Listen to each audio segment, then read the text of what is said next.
Hello, everybody. You guys ready to get going? Who's excited about this Apes thing? I am, actually, because I was worried about Reboot. We don't need reboots anymore. We want to reboot everything. Screw the reboots. Am I excited that RB3 is here? Sure. Am I excited that Rocha's here? Yeah, all right. How about Winston? Always. Ben Goddard? Sure. But we got a new guest. I'm excited because I've never talked to this lady before, and you guys know her because guess what? She's on a little show called The Meaning Of. Have you heard of that show? Or we'll talk about it in a little bit.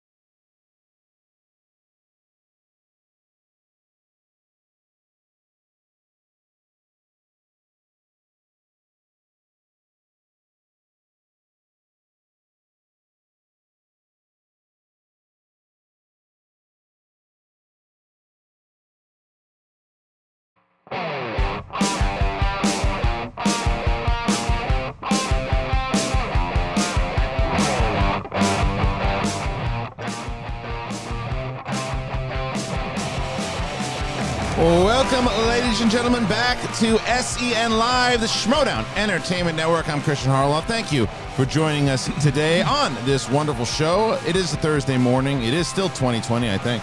And joining us on the table, as always, the one, the only, RB3 is in the house. Ben Goddard, kicking out the news, making it all right. He is the bandit, ladies and gentlemen. And to my left, Winston Marshall. Perfection. The two-time singles champion and the reigning teams champion. He is John the Outlaw Rocha. And making her Schmodown Entertainment Network debut from the Meaning Of podcast. Ladies and gentlemen, we have Sabrina Ramirez is here. Hello. It's so nice to finally meet you. We kind of met at the Schmodown, but didn't really have any conversations about it. Happy to be here. I'm happy to have you. We hear great things. How do you meet these two knuckleheads? RB3, I just met through some friends. We talked about movies at a party one time and then just kind of hit it off from there. And that was it. Yeah. That's how it starts. Wow. And RB3, you've talked very highly of Serena before too, and she. So again, how were you able to do your RB3 magic and say, hey, I do this show every day, and these people are lunatics.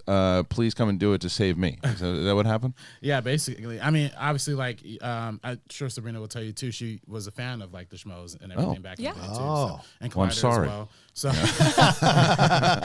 So, yeah. I mean, we just hit it off about that, and then, and obviously, like, me and Ace were looking for somebody to help us out with social media for First Cut, and then you have such like a bright and vibrant voice that we just want to have. Thank you. You on here, so now it all comes together. Yeah, exactly. Wow. Well, we're happy to have you for sure because not only do we would like to have some new voices, we always need somebody when Bonnie cancels. Although she didn't cancel today, we for sure. Are you sure you didn't like schedule her like no? A month She's scheduled ago? for tomorrow, so I should say, are you available tomorrow? Yeah, you just have to give me a heads up because I'm like an hour and a half in traffic. Oh, but no. I'll be here. Don't worry. Oh, thanks. What part of LA? Silver Lake. I can't hear myself. Is there a reason for that?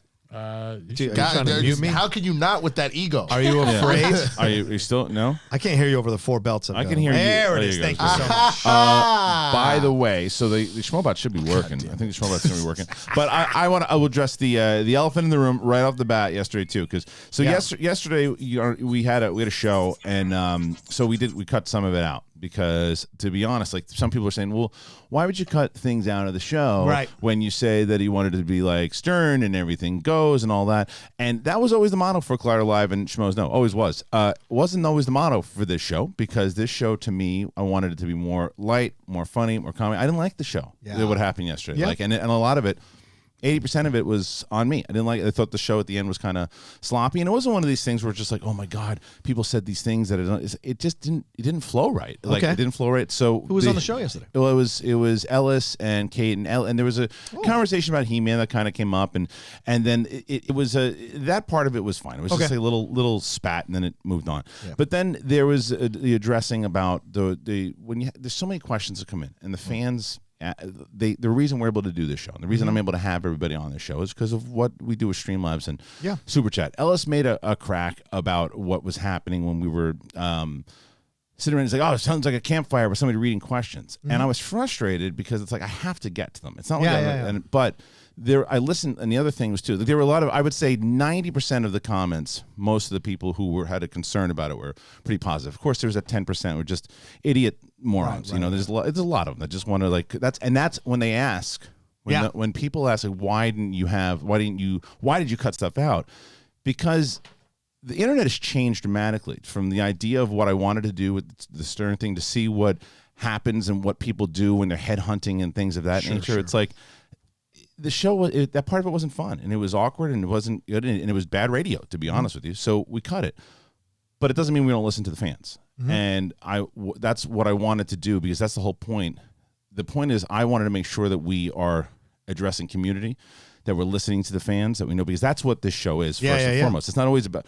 This to me is upfront, because there's like, well, if you cut it out, you're not being upfront. If I don't address it, I'm not being upfront. Right. I'm being upfront now because that's why I chose to do it, because the vibe, it's not, and someone had asked me before, but why don't you cover more serious topics? Because I don't want this show to be that. Like, this is about as serious as I want the show to get at all. And so it's a goofy comedy show. And that yesterday, again, taking responsibility for it, it went away from that. Right. So that's why we chose to, and it was, if you listen back, it was bad radio. And so it's still, you didn't like cut the playback. You're saying like in the middle of the show, you're like, and we're done, and just that's I had to be somewhere at one point, but then I was able to push it back. But it was besides that, it was just the vibe was just off, and it was disheartening because the first like hour was really funny and it was really good and we had some good stuff, but. Anyway, the point is listening to the fans, addressing the problem is that towards the end of the show, it's a lot of the questions that are happening. And we try to get to them, and sometimes we go 15 minutes over. And there's a lot of suggestions that we do a companion show. Yeah. So I think, and I said it to Goddard as we were talking about it too, because I'm very aware of it. I know, and I happen to agree with you guys. It's just you also have to understand, and Mark said it too, like nobody knows what my schedule is. Like I go here. Everybody knows you're busy. Yeah, but I go here, and then I don't like sit around my couch and like start watching TV. I'm out the door at an office working now on Schmodown. So I don't have the luxury of being able to do what I wanted to do, of sitting down saying, okay, let's do a companion show now. So what I wanted to do is today, after we get through some topics and everything too, is to work the ideas out with you guys and see what you guys want to do, talking about you guys, the fans. And again, I'm really addressing the 90% of the positive good ones. Like, to be honest, the 10% that are like rotten and just come in to say certain things, I really don't want these people like as fans. I really don't. Like, if you put negative comments, and it's just, I think that you'd be better off watching a different show or listening to a different show, because if you're there to just pounce on someone and say, oh, we want you to fail and we want this, and oh, here's another thing that happened, and guess what, guys? Like, we don't really want you as a fan. But that's to say you should find something else. But there was a lot of good positive feedback yesterday from the show and inside of those comments of maybe we should do this companion thing. Well, there's a Schmobot coming in now. Kristian, what is your fucking problem? It'll probably happen. The show should be Roxy and the Outlaw companion show. That's it. Book it now. Yeah, okay, right. sure. Also, that's subscribe to the Meaning of podcast. Yes. And Winston is a jerk. It's right there. That's right. I'm just reading what it says. I see it. I'm just reading what it That's says. fair. You have a terrible robot voice. That's Also, not good. you have the brilliant Sabrina here. She apparently saved the Meaning of podcast. First cut was going down the toilet, had nothing going on, had no social media presence. Changed it. All of a sudden, just a ray of sunshine. And that's the other thing. I want to make sure that we can get straight to, and I want to talk to Sabrina, learn more about her, I want to learn her taste in movies, everything. So we're going to get away from this in just a second, but I do want to just address the fact that we are going to work through, because I think that my idea is to create either one or two, sister shows that if we don't get to all the Streamlabs and Super Chat, that we will then do companion shows for you guys. So what I would like for you guys to do is we'll go through it and some suggestions of what you would like to see, because one of the things that I'm concerned about is sometimes when they put in these questions and like you'll be on the table, right? Yeah. But what if on the companion show, a question directed to you, you're not there? Right, true. So that's something that we're all going to have to deal with, and we're still learning. The show's only been on the air since November.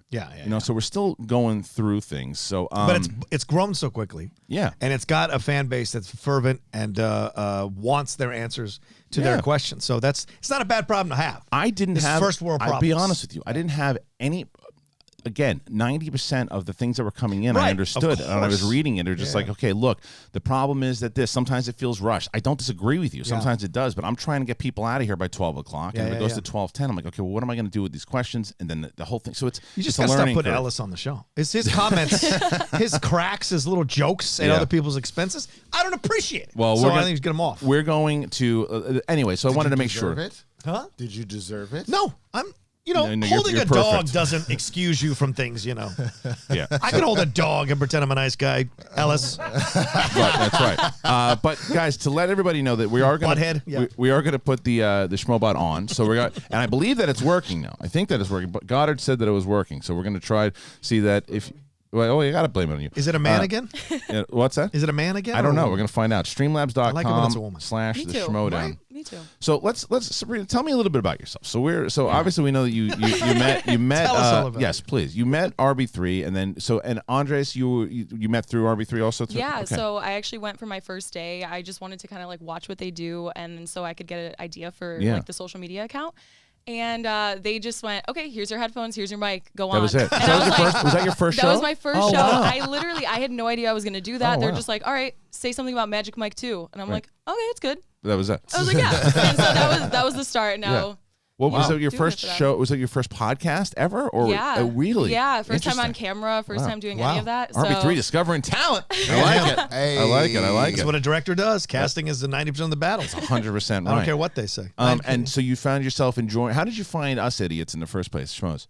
I have no idea. I've always just kept up with like film and social media and everything like that. So I feel like just Schmoes, Collider, Screen Junkies, all of that was in like one scene. So yeah, I've just Are you been watching all California that. girl? No, Chicago. Oh, Chicago. Yeah. Oh, my God. Chicago. Kate is going to fall in love. Kate is going to fall in love. Do you do a Another- Chicago this accent? working? Oh, there we I used to go. have Christian, one. what We the got fuck it. is wrong with you? I know. Sorry, Rocha forgot the rest. Great seeing a new face on the table with Sabrina. Has she been prepped on what is coming with these Streamlabs? No, but I think she knows now. little bit. Yeah. I will. It seems like the Schmobot is working, but she's still drunk. I like it's a woman. She's still drunk. Yeah, she's still drunk. You can hear her, but Oh, it's only Thursday, Schmobot. Wait, Yeah. did you go to school in Chicago? Like, where'd you graduate? Did you graduate for film? Where'd you go to school? No, I actually didn't go to film school at all. It's just kind of a love. Christian, we understand. Wow. Thanks for all you guys do. Subscribe to The Meaning of Podcast. Subscribe to John Rocha. Blood in the Hood. Follow Ben on Twitch. Also, Oh. She blacked out again. Oh, Jesus. yeah. So we are. I did talk to Road, by the way, and we are getting a new one of those. Hopefully, Nice. hopefully that the Have the old Roadcaster. one? You won't want it, man. It's busted. Shit, that's better than nothing. We'll see what happens. I just won't smoke about it. Yeah, don't smoke about it. So please go ahead. So you were. Yeah, so I went to FITM downtown. So I moved out Okay. here when Nice. I was I know FITM. I moved out here when I was 18, and just been here ever since. What is FITM? Is it a club? Is it a place? It is a club. I don't know. Yes. FITM sounds like a club to me. Yes. FITM downtown, dog. You 205-year-old fuck. Still look younger than you. Yeah. Black may not crack, but Brown's never down. So Back when I was there, it was just a farm. It was just a farm, and we would go and then and walk around and say this could be a club in 300 there was one years. guy in an You outhouse. really are Lestat. I'll let her answer her. Oh, okay. own- Sorry, but I know the It's answers. primarily a fashion school, but I kind of wow. I studied social media, media marketing, that type of thing. Oh, that's so dope. yeah, I didn't know Cool. they do that over there. Yeah. You That's lucky really cool. SOB, you found a social media person right off the bat. yeah. I bet she's better than He roped me in. I bet she's better than Dorian. Dorian's awesome. What is Dorian is the Dorian? best. Wait, stop. I like Don't this. talk about Dorian like that. Disrespectful.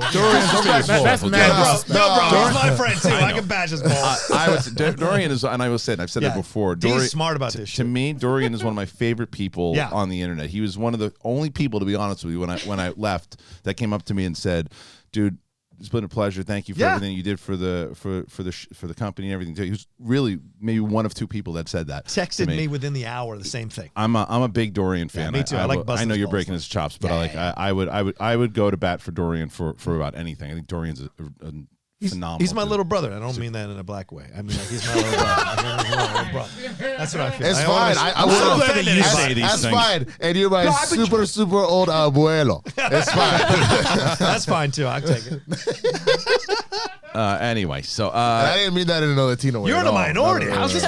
You're literally in the minority. oh, I know, but it's All right. But, hey, look, Oh yeah, because Don't get scared. I keep forgetting. am I scared? Apparently, Nah, it's literally because I keep forgetting because he does the Ryan Gosling hair. I keep forgetting that Ben? he's also Latino. Yeah. I'm sorry, bro. That's no disrespect. He gets that all the time. It's just the hair. He's a Wexican. And now. Oh yeah. Yeah, he's a these Wexican. are all things that no one in this room can say except all of you. Anyway, you were in a fashion show. Wait, no, you were in a fashion college. Yeah. Yes. Were you studying like design You know, or I do just social? everything actually. Sounds like you do. No.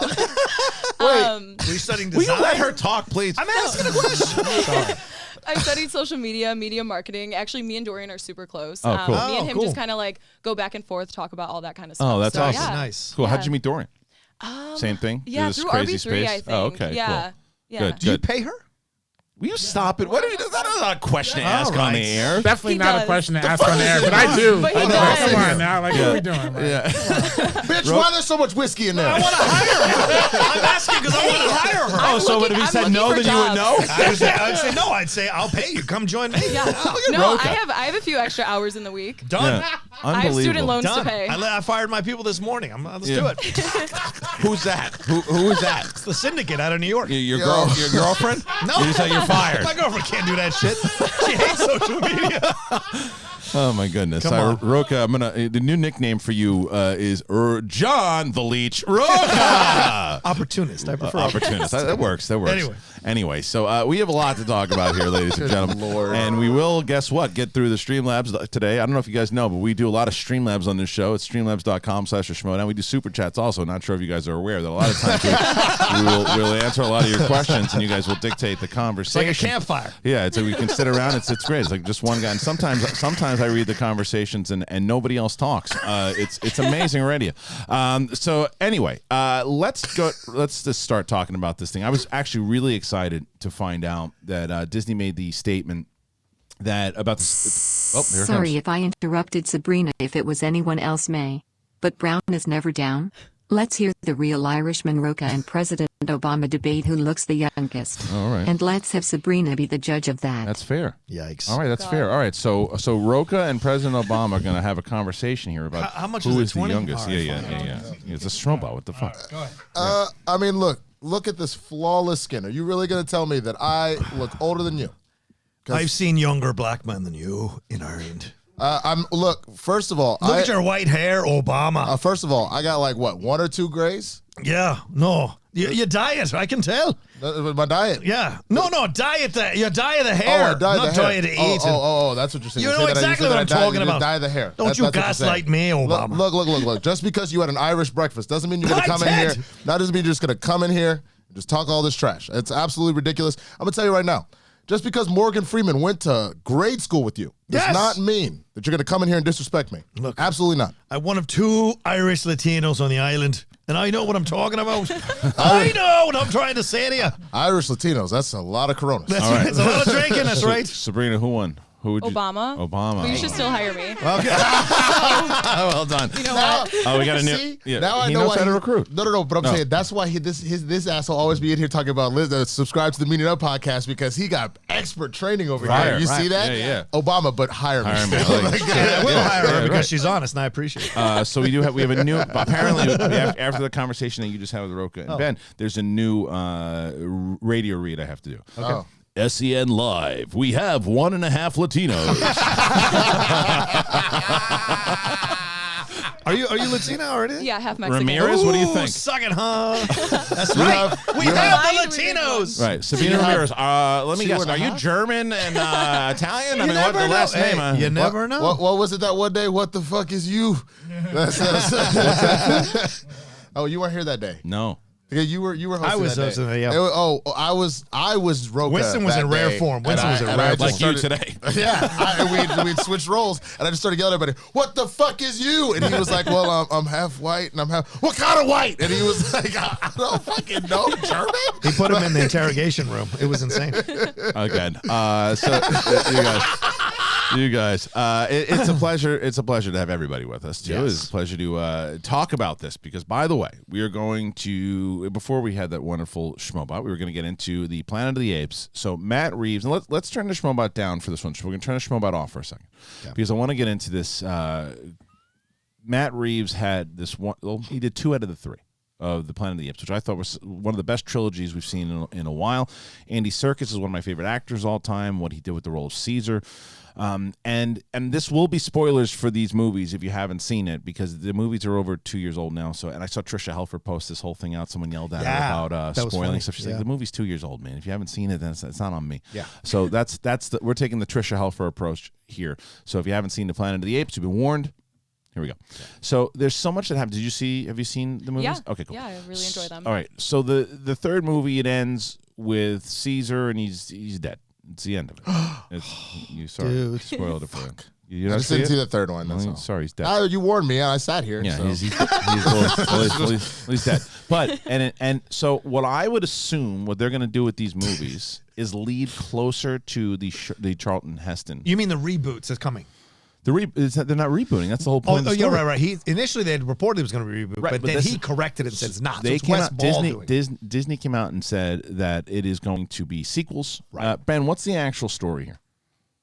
They said, because people have been reporting that it's going to be a reboot because of Caesar's death and stuff like that. But the quote from one of the executives, or actually from Wes Ball himself, is, "It's never been easier for film journalists to actually get in touch with the actual people who actually know." It's a lot of actuals. Right. But maybe it's the point to not fact check these days. Regardless, don't worry. I won't ruin the surprise, but it's safe to say Caesar's legacy will continue. Can I push back on that a little bit before you go forward with the story? Having worked with reporters, it actually is difficult to get in touch with these people and get a straight answer because their publicists stonewall all the time. All the time. Snyder complained about that all the time and still does. This person said it's not hard to get an answer. That's Wes Ball horseshit. said absolutely lie. He's trying to play the PR game here and say it's easy to get in touch with. He's not. That is not true. They purposely create walls for you not to get to these people easily. I can tell you, even being involved in that scoop game for like a year. Yeah. I remember because we didn't know how it ran, right? Like we would just report the things that we had coming out, and then it was Snyder actually. That's how we became friends. He's like, you got to check up on the source and make sure that it's. So I would call the studios and be like, hey, we have these reports that it was when Chris Pine was in that movie that for Disney, the boat movie, the ocean. movie. The hours. What is it? Yeah, some hours. What is it? The Finest Hour. Finest Hour. So I had a report that he was cast in that movie, like the day it happened. And I reached out to Disney and I said, I have there's reports that Chris Pine was cast in this movie. He said, well, we can't confirm that. And I was this isn't accurate. I'm like, oh, okay. And they weren't helping me at all. And they said, well, can you put me together with someone? Because I have this pretty reliable thing. Like, you're from what outlet? And I'm like, Schmoes. And they didn't know it. So I'm like, okay.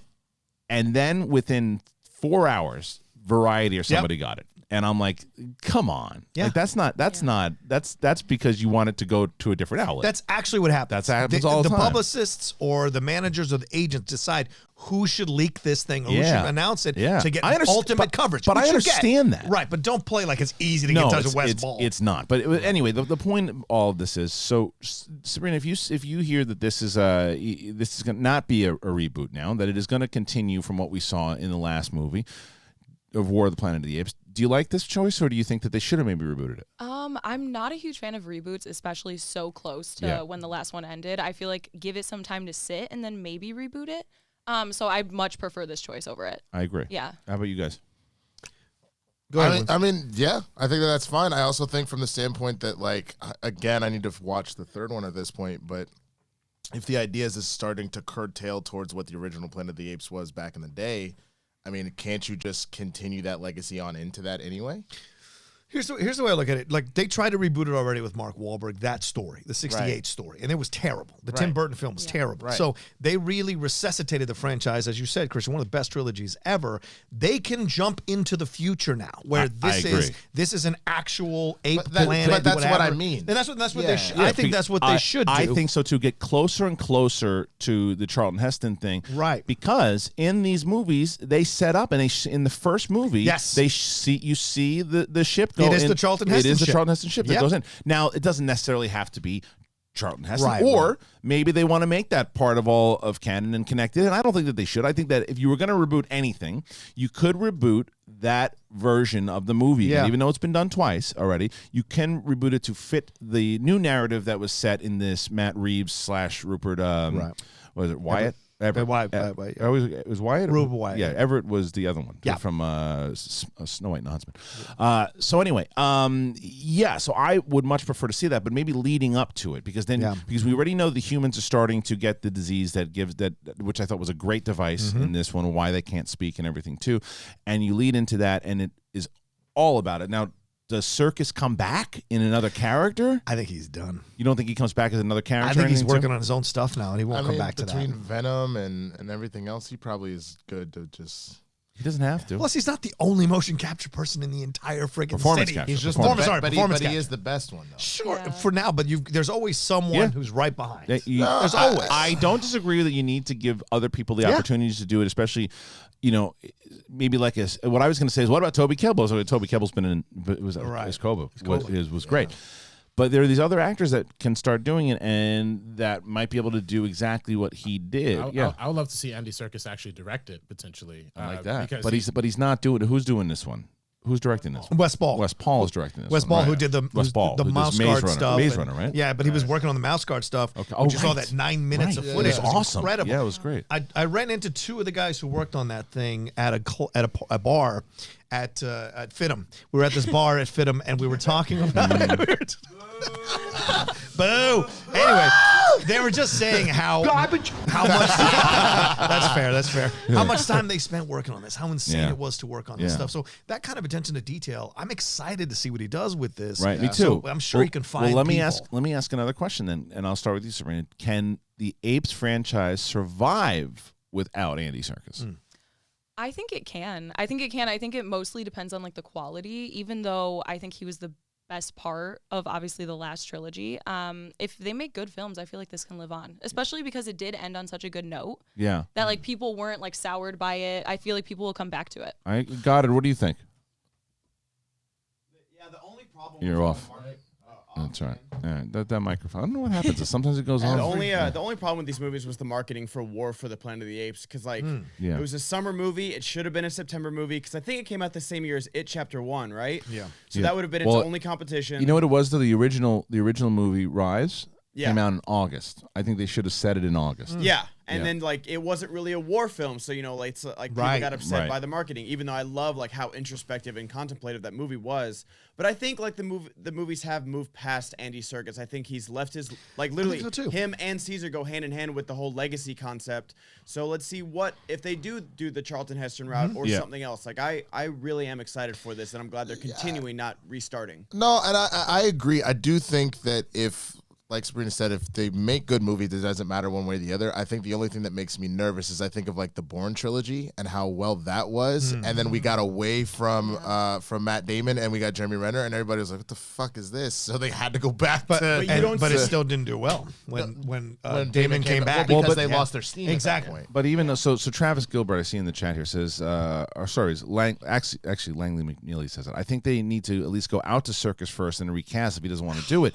But recast what? Because Caesar's dead. gone. Yeah. Well, he So could he be- wouldn't. So Andy Serkis, if he came back, wouldn't be Caesar. Right. He would be somebody else. He could be his son, Cornelius. Maybe he could But play I the say- Cornelius. at that case, I would say His son died. Yo, but what if he goes? yeah. What His if, son? Did his son die? Woody Harrelson killed his son in the second one. Is or that the third one? Is that The third why? one, yeah, the beginning of the 'cause third one. Yeah, yeah, Maurice yeah. says he's Yeah. going to tell Cornelius about his father before he dies. I don't Is think it his son younger? dies. No, Was there it was a his young- wife that? Yes, his wife dies. Okay, God, I thought his yeah. son died too, but I guess Yeah, not. schmo down. well, I mean, he could always. That's a 5-pointer right there. No, Seriously. it's true. It's true. You could always go Mufasa with it and just be like a voice in the sky and shit. You know what I mean? And just Yeah, like, but even then, though, and then you're just reaching. But maybe if there's flashbacks, or I mean, I think there should be callbacks to Caesar. Absolutely. Like what they did with Toby Kebbell in the third one. Like Koba Yes. came back when Yes, he was like right, chained right, up. right, and like he had right. that vision of him becoming Koba. Like I love that part. Yeah. So anyway, I like this idea, and I always like the idea of them. And I'm actually really glad. I agree with Sabrina. I think this is a much better choice for them to further the lore because they've already set up that we know it goes further and we know that it's already been like the apes take over the freaking planets. It's the planet of the apes. So they've set that up really well. That they're continuing this on with Wes Ball is very interesting. So let us know what you guys think. Go ahead and comment. You can do it at streamlabs.com/the Schmodown or Super Chat. We're going to be taking some questions pretty soon. Turn the Schmobot on again right now. And then Ben Goddard. There's other stuff out there in the world of news. What do we got? Speaking of sequels, Halloween Kills. David Gordon Green came out and said that. I mean, I found this quote to be a little disrespectful, as my friend would say. Hold your thought for a second. So Ben Goddard was right. The son did die. The youngest was the one who survived. Yeah. There was two sons. So two sons, right? Got it. Yeah. All right. Go ahead. Quote, because they're talking about Halloween Kills and they want to do a Halloween trilogy, and I think the third one's already in production. Yes. Because I was worried about it until I saw the second one, and David Gordon Green worried about it, that it would feel something like, remember Lord of the Rings? Like you weren't getting the full story. And then he goes on to say, we're not going to do the whole Lord of the Rings thing. And I thought, I get what they're trying to say with it not feeling like a middle movie. I'd go more of like Pirates of the Caribbean, Dead Man's Chest. Like that felt like a filler movie. But Two Towers is a very full and complete story, considering that was always going to be a trilogy. You're always going to have a middle movie. But did you guys like the latest Halloween? I was not a big fan of it. I know it was a good hit, though. I really liked it. Yeah. Do you think? What about the second movie? You think that is it necessary the way they did it? Because I thought that it was. I enjoyed it. I did enjoy it. There were like the tracking shot that they do, which when he first shows up, and it was classic kind of old school. There was some silly stuff in it for sure. But I thought that it was a good start. I hate the title. I've been on record saying I hate the title of this new one. Halloween Kills. Yeah, it doesn't make sense. It doesn't make sense. But from what I heard, I can't. What isn't there like an early screening of it or something too? Is someone said it was just absolute off the walls like bonkers in the best way possible. You heard this too, I heard right? that. I heard that. Yeah, I can't remember which one of our friends got to go to it. I think maybe my friend Simon Thompson went to it. One of these guys went to it that I know in the sphere and spoke about how nutty it was. And I was like, okay, if they're making strong choices with it rather than let's just repeat and put it in a hospital like they did in the second one originally, then I'm all for it because these guys are funny guys. Danny McBride, David Gordon Green. Right. Pineapple Express is one of the most unusual films you're ever going to watch. Agreed. So why wouldn't they do that with Michael Myers and Halloween? So it all makes sense to me. And Halloween Kills, I think they use that title to kind of reference 70s horror exploitation. I get it. You know what it was? The part that I couldn't stand, again, this movie's been out for a while too, so if you haven't seen it, we're doing sport because I'm telling you that Trisha Helfer comment really made me change my perspective on a lot of things. So it's like the movie's been out 2 years, especially on this show. We need to talk about it. What movie? Halloween, the reboot. Yeah, but she was talking about Lucifer, which is even less of an audience. Yeah, but the show. Yeah, but I love that show. Yeah, right. So anyway, the point in Halloween was when the doctor turns and tries to be Michael. I hated that. I thought it was so stupid. I got what they were going for and why they were trying to do it, but it was so out of left field and it just felt lame. But everything else I kind of enjoyed. But that part took me out of it. Did you guys like that part of the movie? Oh no. No. Okay. No, so a lot of people felt that way. that was the one thing I just try to like kind of forget. Yeah. The rest of it I really like. Yeah. I think it could have even like stood alone by itself, but obviously it was successful. So they're gonna keep rolling them out. Right. Well, as the resident Josh McCouga, I didn't see it. And the last we got to start watching the horror last movies. Oh Jesus! The last horror movie I watched was Happy Death Day to You. Love that shit. Was great. Okay. Because they had implemented time travel even more so than normal, like actual time travel, not just she keeps waking up. But other than that, I mean, I don't know. I don't have anything against it. I've seen like the original Halloweens now, but I didn't watch Reboot, so I can't. And I didn't like the Doctor more. It felt like Harley Quinn. The Harley Quinn situation where she turns and becomes, because she's a psychiatrist and then tries to. Oh, you mean Suicide Squad? Yeah. No. I mean, like in her Just story. her story. Harley Quinn's story, how she becomes essentially a super Suicide criminal Squad, because of Joker's influence. I thought the Doctor was doing that. I was like, that's kind of lame. I felt like they wanted to have their cake and eat it too, of like erasing all the sequels. Like, oh, he's not her brother. They have no relation. But if that's the case, then he should just walk out of town and not care about Laurie Strode. Right. But they're like, okay, he's across town. The Doctor's going to kidnap this girl and like bring him over to Laurie, and then they were gonna have the finale. It's like, what? Yeah. It's so I didn't mind that they retconned the whole brother sister thing. I retconned it. Retconned it, yeah. If you're Brett Sheridan, retconned. But yeah, man, I didn't mind that part because I always thought there was there was more to it than them just being related. I thought there was something that she was this neighbor. She wasn't, and she was terrified by this dude and there was they're like the yin and the yang, the two of them. Like there's and I actually love the scene where they flip it. And then this time, like it's her that's not there, you know, when they're doing the gun up top. So that kind of stuff was cool, and it was silly at the end too, where how did he get out? Yeah, how did he get out? Like what? Because it's Halloween, bro. I know, but are you going to show me? Is there just going to be another like, oh, Snoke was a clone and the Emperor's just back because? You know, is that like, how did he get out? Show me how he got out. Like, come on. I mean, was there a hole? Was there a tunnel? How did he figure his way out? He's just standing there. He's on fire. He's looking up. He's figuring out, and then it's a new movie. I mean, come on. Well, because he's Michael Myers. Is he alive? Is he dead? Is he actually Michael Myers from Wayne's World at this point? What is it? We don't know. We just don't know. Okay, Amazon, my show goes live this week. Order a blankie from Amazon while you're watching. Sit around a campfire asking questions. Okay. Hoo-ha! Streamlabs.com/the Schmodown. You're a Nazi. Ha! You're out. You're out. Rocha telling jokes like it's 1823. Because Hitler's got a great ass. You got your head all up in it. Well, I don't know about that one. I love From the Heat. That's ass so bad. Yeah. Can you replay that clip? And you listen. The first part of it, not so bad. It's the second part. Let's go ahead, RB. I want Damon's ass so bad. Yeah. Oh, so bad. The first part, you can see it like a sports guy. Like, I want his ass so bad. And then you stop and you're like, so bad. You're like, I didn't do it like that. Like, you're so bad. Yeah, you did. She's just saying that because she's on your No, show. I don't think so. I think she learned. Let's listen to it again. Let's listen to it again. One more time. It's joy. Damon's ass so bad. Yeah. Oh, so bad. I don't know. I don't think you can deny it. All right, I acquiesce. All right. See, my phone is blowing up. The About Dan what? Murrell, Ben Bateman thing is blowing up on my phone. Oh, you want to talk about this? I really do. They're commenting. They're texting me right now about all right. So we mentioned this drama. By the way, and I talked about it early on the show yesterday. Yeah. I saw that you made a Facebook post, I did. and my initial reaction was, "Oh God, what was the Facebook post?" I knew. But Especially because on the heels of our conversation. Yes, but then I read it, and I actually loved the post. Thank you. I thought it was great, and I thought that it was done classy. I thought it was relevant to the conversation. It was a good sports conversation. So, and I had mentioned on this show, because we still don't know what the hell the deal is, who's managing who, on the February 29th in Atlanta, the SchmodownLive.com, there are 12 tickets left, by the way. 12 tickets left, and it's going to be sold out. Sell that stuff out. Yeah, SchmodownLive.com, February 29th. So, because Finstock manages both Dan Murrell and Ben Bateman. He manages all of us. Right, but those two in particular, because they're playing. The question is, who's going to manage who? Right. And the rumor was that he would manage Ben and that you would manage Dan. Right.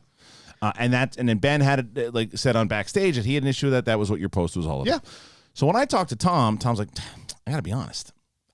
I'm not sure who I'm taking because I don't want either one of these guys to think I don't want to manage them. So I don't know. Maybe they both don't have managers. And I'm like, I don't care what you do, but you got to let them know. Yeah. So then Ben wrote me the other day. He's like, hey, so what's happening? I said, did you talk to Tom? He's like, no. So then he talked to Tom, and he texted me. So this morning I said to Rocha, so you guys figured out? And he's like, yeah, I'm managing Ben. And he's like, I don't think Dan. Dan. And I said, I don't think that's the case. So what's going on with the text? So this all is going down there. I got this text from Ben today, and after the post, we were talking about hype, all this kind of stuff. But then I said to Ben, what is going on with this management thing? Are you trying to rig this match? LOL. I am managing Dan, brother. That's and that LOL is passive aggressive because you really mean that. Come on, that's passive. You got to put those LOLs in text to soften the blow a little bit. So exclamation point, smiley face. So you're serious, not serious. Yeah, I was serious. gonna say, have you never done that before? Where you're like, I don't think we should see each other anymore. LOL. Ha ha ha. No, I just. So we're just like, 2 weeks ago. Sabrina, would you say that? I said that was a bit passive aggressive. That text. This is the social media expert. You're trying to hire her. Speak millennial language. All right, I am managing Dan, brother. That's final. That's what I texted him. And he said, rig the match. That's ridiculous. If Kristian wants to fly out Mark, I'm happy to have a go that way. Otherwise, you have somebody on your team that knows every answer to the challenge. I don't. That's not even a debatable level of fairness. You would have a championship level competitor in the top 2 all-time on your side. I've got a manager who manages. For match prep and backstage preparation, I'm all for you being with Dan. So here's the deal. The champion doesn't get to decide. Let me tell you something. Yeah. You know, the final buck is Finstock. It is his faction. It is his faction. So he is the one that it is ultimately his team, because if he wanted to, he could trade you and Dan tomorrow. So you guys do not have the feel free. Not they have to lose 2 matches. And to the flip side, feel free. No, he can break them up with 2 matches. He can trade them whenever. Right. Flip side, he could trade Ben and Riley. Come on, get some swag, bitch. But he could trade Ben and Riley also if he wanted to. them. It's his faction. Right. He is allowed to do because ultimately it's him that's making the decisions on the wins and losses. So if he chooses that you do not manage and that Ben doesn't manage, you have to live with it. You might not like it. You have to live with it. Now, if Ben makes that choice, he can't make that choice. But Ben is making that choice through Tom. That is something. This is why I think the Finstock exchange is going to implode. Yeah, this is the frustrating part. And look, we're 9 days out of the match, and all of a sudden Ben has an issue with this. This is obviously jitters from a champion. Can you guys survive this whole thing? I don't think. I thought he was made of stronger stuff than this. So I'm a little surprised that he's getting jittery and nervous, that his belt might get taken by Dan, and he thinks that somehow I'm going to be the extra factor that if you're good enough, you're good enough. There was no fucking chance you two could survive. It's like Bibiani. Dude, we're in February. It's like Bibiani. Bibiani, when I was going up against him, Bibiani wanted to have all round 1 questions for the match. Champion does not get to decide how a match goes down. If we said this from the beginning, Tom and I agreed to this. Tom would manage Ben, I would manage Dan. All of a sudden, 9 days out, I just got Ben a mental has an text. issue. I just got a mental text from Eric. Eric Nerd Chronic said, "Thank you for the wonderful bites that he can use for the promo in Atlanta now for this match." But Dan just texted me. He said, "Hey brother, let me know if you have time sometime this afternoon. Hop on the phone. Want to see how you're feeling about all this Atlanta stuff." So clearly, it's moving around. If Tom wants to destroy this faction, he'll make this decision. I have no managers. Wow. But that is absolutely Tom. Ben. This is again shoving his hand. This is why Tom does stupid shit. He does. Tom should have made this call 2 weeks ago. Listen, 2 weeks ago. I forgave. 2 weeks. I mean, come on. The guy's sitting there. What are you doing? Well, I got to look. Roxy said. Here's the thing. I kind of wanted to talk to him, but I didn't. Yeah. Because I didn't want to. I'm like, all right, thanks, Tom. Appreciate it. Roxy has said Tom and Ben are thick as thieves. This is absolutely Ben talking to Tom, because Tom's managing Ben. Well, let me ask you a question. I'll ask you a tough question. If he decides no manager, will you and Dan demand a trade?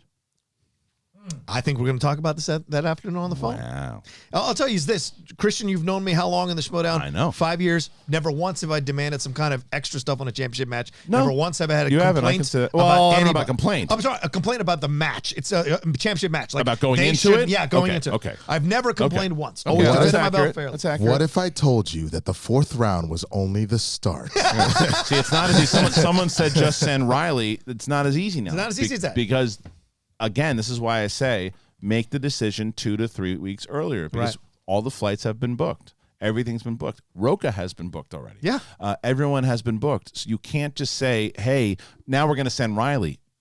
Maybe in a year from now, if we have like some massive big sponsors that we can just bring the whole roster, sure. But we can't do that right now. So you guys need to figure this out. Because This is it's Ben not, having jitters, and I'm surprised by him. And Dan went up against Coy and the kid and never once complained that I'm sorry, the kid and Bibiani. They didn't complain. Yeah, Coy. They never. It was so you got to give Bibbs credit on that one. Yeah, Bibbs could have Bibbs never easily complained. said that's the champion managing him, and Coy doesn't know the game as well. Bibbs never said that. He never said that. So to see Ben do this through Tom is pretty surprising for me. All respect to Tom and Ben. I think the champ goofed here too, because I think because he knows already what's going on with you guys already with the draft and everything too. At this point, you take the hit and you go let Rocha do it if that's the case, or you let Tom make the decision. Yeah. I think him getting involved is a bad move. He's scared to lose the belt, and I respect that. He wants the notoriety. He likes the fame. He likes being on top of the mountain. But the thing is, he doesn't understand. You're loving this. You are loving this. If he overcomes you this, missed. We watch the playback. I sat here with his first rant, just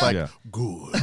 But listen to this. If he overcomes this and he wins, he's an even greater champion. That's what he doesn't see. The possibility is if he beats Dan and I essentially 1-on-2, which he thinks he is, which is bullshit. That's a narrative that's wrong. Tom has managed in many championship matches. Tom is invaluable in a championship match, regardless of what Roxy rants about. So let me ask you a question then. So it's an even greater victory. So let me ask you a question. Yeah. What if Tom said, I want to manage Dan, and then you manage Bateman. I would hate it, but I would do it. Yeah. Yeah, because I'm a team. Because you're a faction guy. I'm a faction guy I have to be honest. Yeah. I think that's the play. Okay. Probably. I think that is the play. That's it, especially from the standpoint that I know you're saying you give Bobby Gucci like his credit. Yeah. I think that between the two, I don't disagree that you're the stronger of the two as far as the management goes. That's an easy way to get him to shut up. Is if you manage Ben and he manages Dan, especially because it sounds like Dan doesn't necessarily. I mean, obviously Dan needs it, but Dan doesn't need it maybe as much as Ben does. Yeah. That's how you solve that problem. Well, I think it's dangerous now because we're 9 days out. Dan and I have been studying for a month now, strategy, all this kind of stuff to take on Ben. This has been for a month. So to all of a sudden have a switch and then I'm going to start. I think there's no way there's not a bias. This is the second time Dagnino's done this. Yeah. Dagnino has to get you guys in lock. And you're calling him the greatest manager of all time. You look at the record, you can't argue that. But Roxy would never have done this. But see, that's the thing though. I think Roxy's responsible for a lot of this blow up. Oh, I think Roxy's in Ben's ear, then Ben's in Tom's ear. No, I think Roxy's been in your ear too. Wow, no, I love Roxy. I know, but I'm telling you, I heard her on backstage. Yeah. But I didn't pay it much mind. And Shannon's in here right now. Winston, like everybody wants to. Like, what's Barney saying? She wants to have a party with you. She wants you on Corruption. What do you think? She needs me on Corruption. Yeah. So I mean, well, there you go. So, shots fired. I just like I said, the second you guys joined up before these factions, I just never saw you and Ben all the way through making. I don't know. I don't know. I agree with you. And the funny thing is, though, even though I think that you're right in this case, I am noticing the tactics that you're using. That you're kind of like, but if you won, you're the greatest champ ever. Like that's that rope-a-dope move where you're just like, come here, bitch. I know exactly what that. Can you see? Let's get Dagnino on the phone. Try to get Dagnino on the phone. For the record, I'm not actively campaigning against Ben. I think Ben is a great champ. I respect him madly. I know. I'm not trying to make sure Dan beats Ben. This goes back to the draft thing. You wish things were handled differently. Yes, absolutely. This is not good for the Finstock Because all we're doing is talking in between rounds. That's it. The match itself happens on February 29th. Who manages either one of these guys, we don't know. We do know that Alex Damon will be managed by Roxy Stryer, who will be watching this shit show implode in the main event, apparently. And then you have Finstock will be managing Emily Rose Jacobson in the undercard. Maybe he shouldn't. Maybe he shouldn't. Maybe I shouldn't manage Emily Rose. Well, no, he's going to be there. Ridiculous. That one he's going to be able to do. So I also think that if I'm Dagnino, I'm just like listening to Ben on backstage and him questioning my managing abilities, and I'm going, well, why are you on my faction? See, but I wonder if I think Ben cleared that with Tom. I think Ben said, I'm going to say this on backstage. There's no chance. You're okay with that? No chance. Blah, blah, blah. This is very interesting stuff though that's happening. The drama continues to happen. So I don't know if you've been following any of this that's been going on. But so I was at the awards and the draft. That was so fun. I loved it. And you saw that whole moment. Yeah, it was all fun. We're all at Saddle Ranch having a good time. Yes. Started drinking whiskey at noon on an empty stomach. Wow. What could go wrong? Yeah. So. What do you think? What do you think about all this? You hear this stuff that's going down with the managing thing. I feel like I could be manager. Yeah, maybe. Well, you know what? I'm going into that. Yeah, maybe next season. I always trust the Latina, man. Yeah, I always trust the Latina. But you hear this. Do you think that from what you hear in the limited thing, you hear Rocha and you hear where Rocha's coming from, or do you think that Dagnino's making the right choice here? I feel like I don't know. It's kind of hard to tell just because I'm not in your guys' circle where you, Dan, Ben, and Dagnino are talking about all of that. Or not talking about all that. Apparently, or should be talking about it. Exactly. Yes. But I think it's an interesting thing if you said you would manage Ben and then he would manage Dan. I feel like that's I do think that's the best fix. I don't think there's a chance in hell it happens, but I think it is the best fix right now to see if they're all for the faction. That to me is all right, listen. So here's the deal. What I think should happen is this. It's too good. We got him? Yeah. Oh. All right. Hold on. You there? Is this the number or no? Oh yeah, this is the number. All right, so I'll interview you as you for a second. So listen. Here's the deal. I was working for this guy. He's a friend of mine. And the next thing I know, I stole his watch. What's going on, buddy? Finstock in the house. Am I on live? No. Yeah. You're on live. Hello, Sabrina. How are you? Hi, I'm good. How are you? Big shocker. You want to be in the Finstock Exchange? You could be in it. Yeah, sure. After hearing this whole Be your shit show, co-manager. yeah, I need an advisor. you might need an advisor. You're absolutely right, dude. This is turning into The another. best manager of all time, and that's obvious. And you don't think that there's another? This seems like another draft situation happening. Listen, it's not. Okay. Okay. Okay. Look, we're a week out. Okay. Yeah. 2 weeks. I'm still deciding what's happening here. What? Okay. You already decided. Yeah, but sometimes I throw things out there, and then I have to really think about it. Okay. Here's what's going to happen. But so look, and I did clear, and Ben did clear what he said with me. He did. Oh, on backstage. I told you. No, he cleared it with me beforehand. Yeah. On back. Oh yeah. So before he said anything on backstage, he told you. Yeah. Look, I mean, I would agree with what he had to say. Of course. I mean, look, John is one of the best players of all time. Of course, he knows stuff right off the bat. Yeah, I don't know if Seven Samurai was remade in 1921. I don't know that. Right. Oh my God. What did he say? Don't worry about You it. know what I mean? Right. So it's like, yeah, John does know that stuff. So yes, I think there technically is somewhat of an advantage there, in a way, for sure, because he can challenge it's like two greatest of all time against one of the almost greatest of all time against the greatest manager of all time, not the greatest trivia player. But let's not forget that I was almost a tag team champion as well. That's okay? true. Right.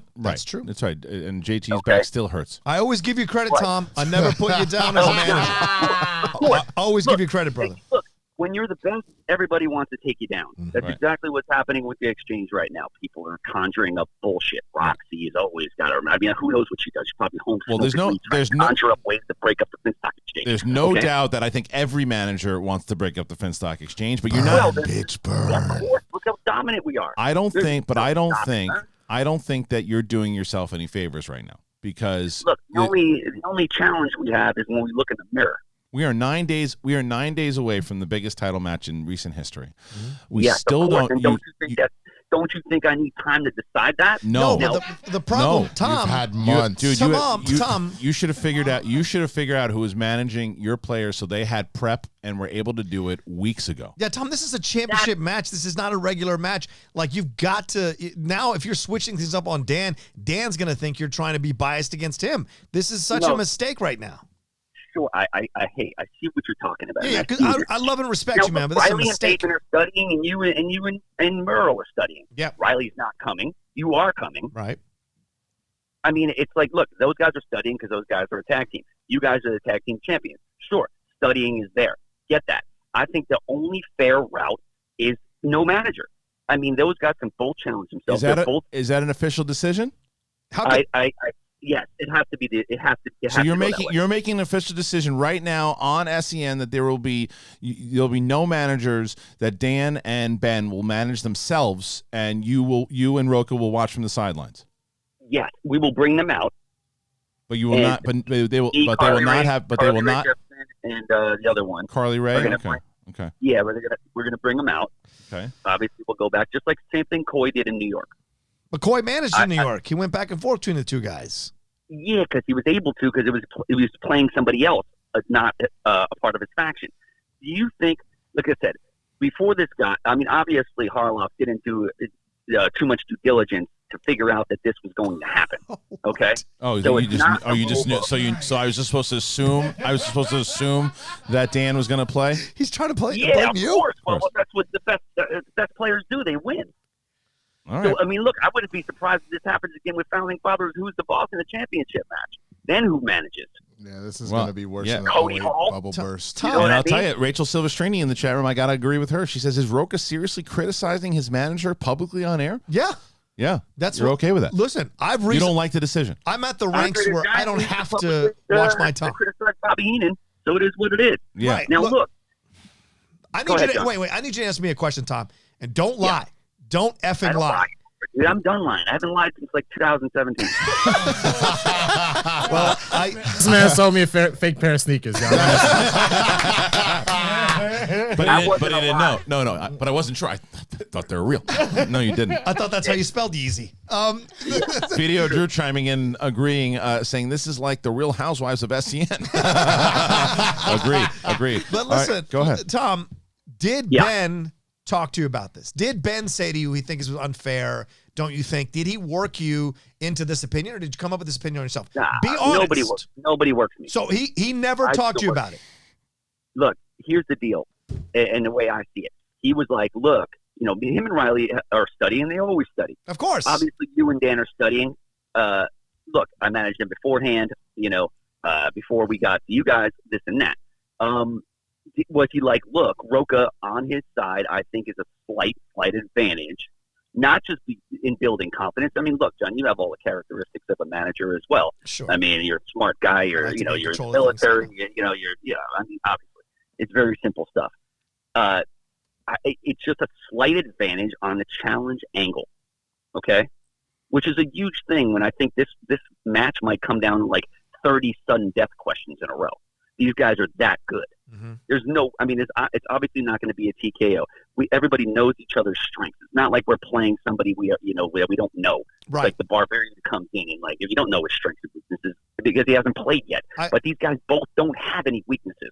So it's pretty much, it's just going to let them fight to the end and see who wins, period. Right. But now you've by listening to Ben, you've essentially indicated to Dan that you're choosing Ben's point of view over Dan's situation here, and so it feels biased, bro. That's dangerous. I guess that's a question though, because that's a good point by Rocha.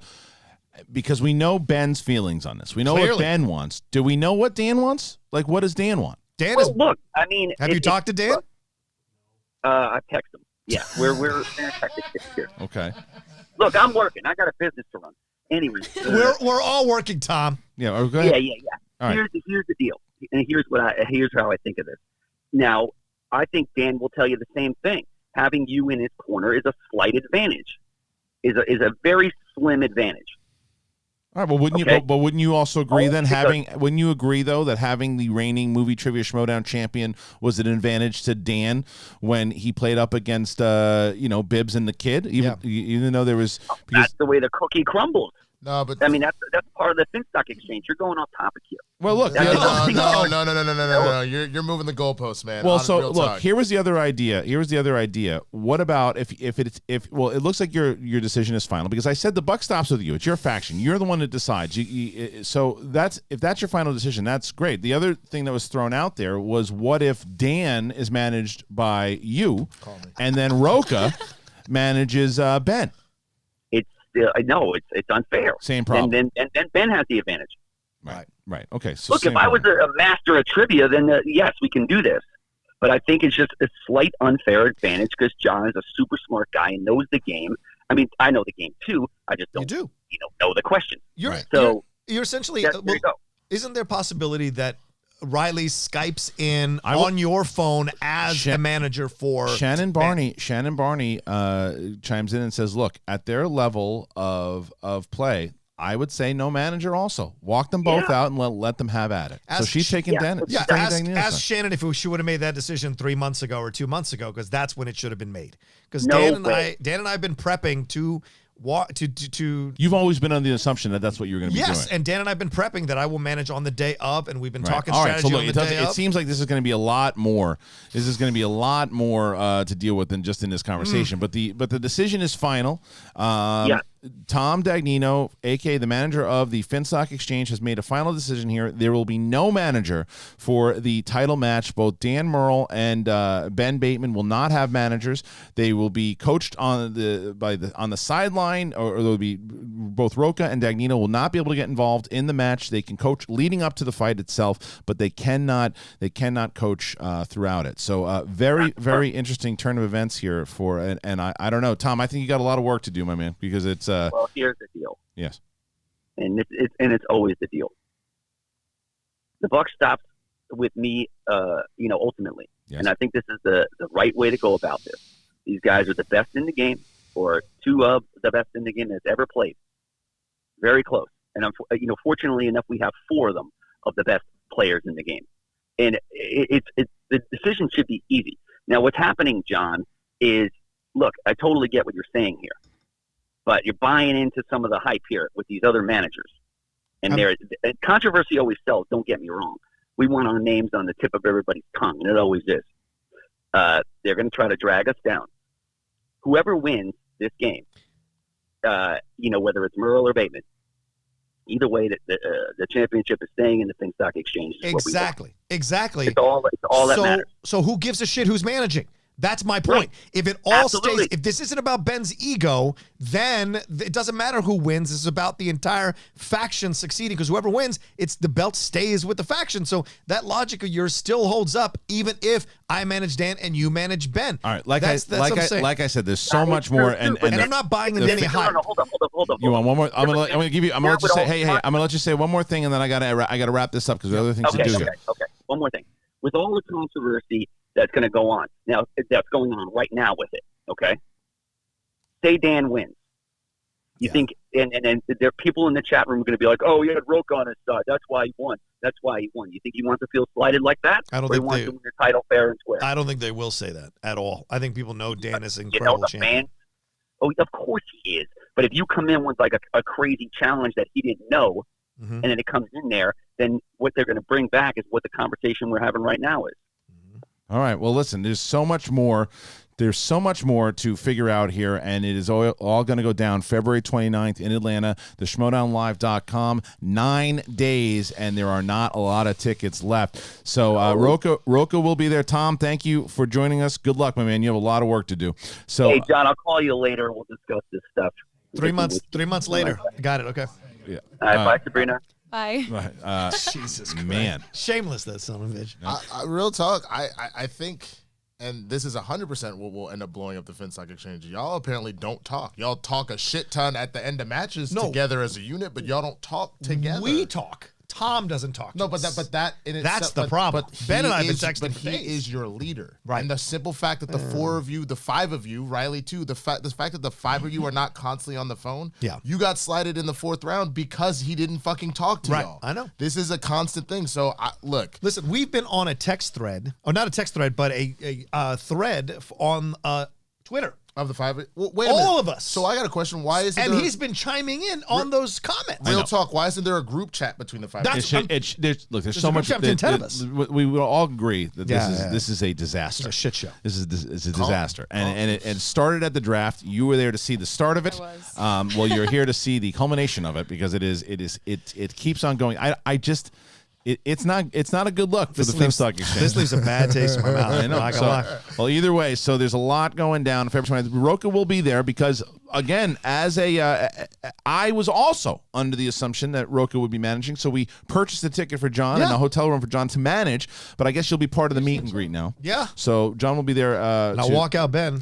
Yeah. And I'll sit next to Tom. Yeah. And if he gets up, I'm going to break his legs. That's the thing, though, is you're going to be there rooting for both of them now. Yes, not I just am. Dan. But if he gets up to try to help Ben in any way, shape, or form, I'm going to sit his ass back down. Fair. Wow. Okay. So we need a camera on you two. I'll tell you that. That's right. I do want to get to some of these questions here because Streamline, and that was one of the things, like I said to you guys in the beginning of the show, that I wanted to do is I wanted the conversation to kind of go organically and talk about whatever we can, and I'll get to the questions, and if we don't get to all of them, then we're going to try to come up with a solution here with you guys of what do we do for that secondary show? Do we do a companion show? My idea was to do a companion show with Ben Goddard and Rocha. And I haven't really talked to Rocha about that yet, but there you go. It's kind of my idea. And then maybe we'll talk to you guys about that and see what you think. But let's get to some of these questions. Streamlabs.com/theschmodown. This is from Brandon Buck. He asks, what's the better trilogy, Back to the Future, Indiana Jones, or Star Wars 4 through 6? I mean, I'm going Star Wars 4 through 6. Star Wars. Yeah. The original trilogy, right? So is that your favorite out of all of them? Yeah, episode 5 is my favorite, like, out of all of them. You're definitely with that alone, you've booked yourself another spot. No, you should tell me your favorite movie. Eternal Sunshine of the Spotless Mind. That's a great movie. Okay. Oh, okay. So let me in tell my you, top 5. So you've now lost your spots on this show. You have lost your spot. Any spot that you would like on this show. Eternal Sunshine, Spotless Mind is in my top 10 of all time. So Same here. Yes, so I love that movie so much. John Bryan's score is just incredible. Oh yeah. That movie. Okay, so Back to the Future, Indiana Jones, or Star Wars 4 through 6? Star Wars. Yeah, if those are the choices, I'd have to go Star Wars. I mean, I put the first three of the Jason Bourne series up as some of the top trilogy. And those all blend into one big movie. They're fantastic. Yeah, I agree. In that way, yeah. But unfortunately, there's a fourth one.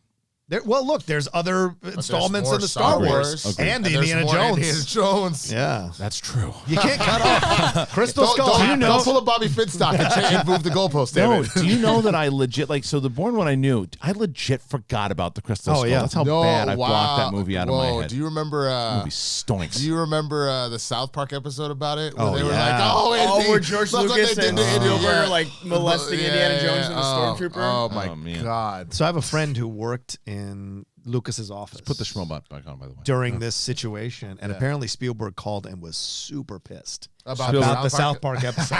And Lucas had to talk him down because Spielberg was like, that was "We're gonna find those places." Yeah, that was public. We're gonna find them. We're gonna burn them. Blah blah blah. It was he was pissed. Okay, so and did anybody else have any? Everyone else agree? Anyone have any other choices? What you would take? Out of those three, Indiana Jones does have the best third movie, though.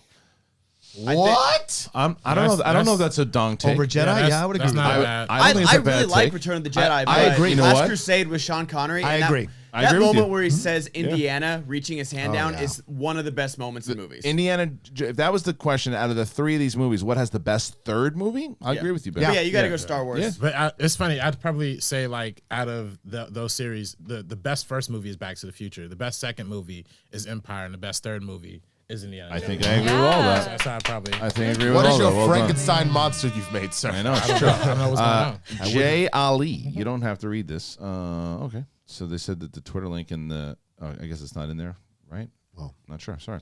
Bruce Dwayne, RB3, I got to say, I am very disappointed. You called a blunt an L. It's because before Phillies and White Owls, the original cigar that was used to roll blunts was called El Producto. So in reality, it's not L, but EL, the nickname for El Producto cigar. Well, there you go. Well, you know. Also, didn't have that in that book. No, I didn't have that. But since also LP. That's not just because he's a producer, but because of that. That's the same. Oh, that's the same reason? Okay, dope. Yeah.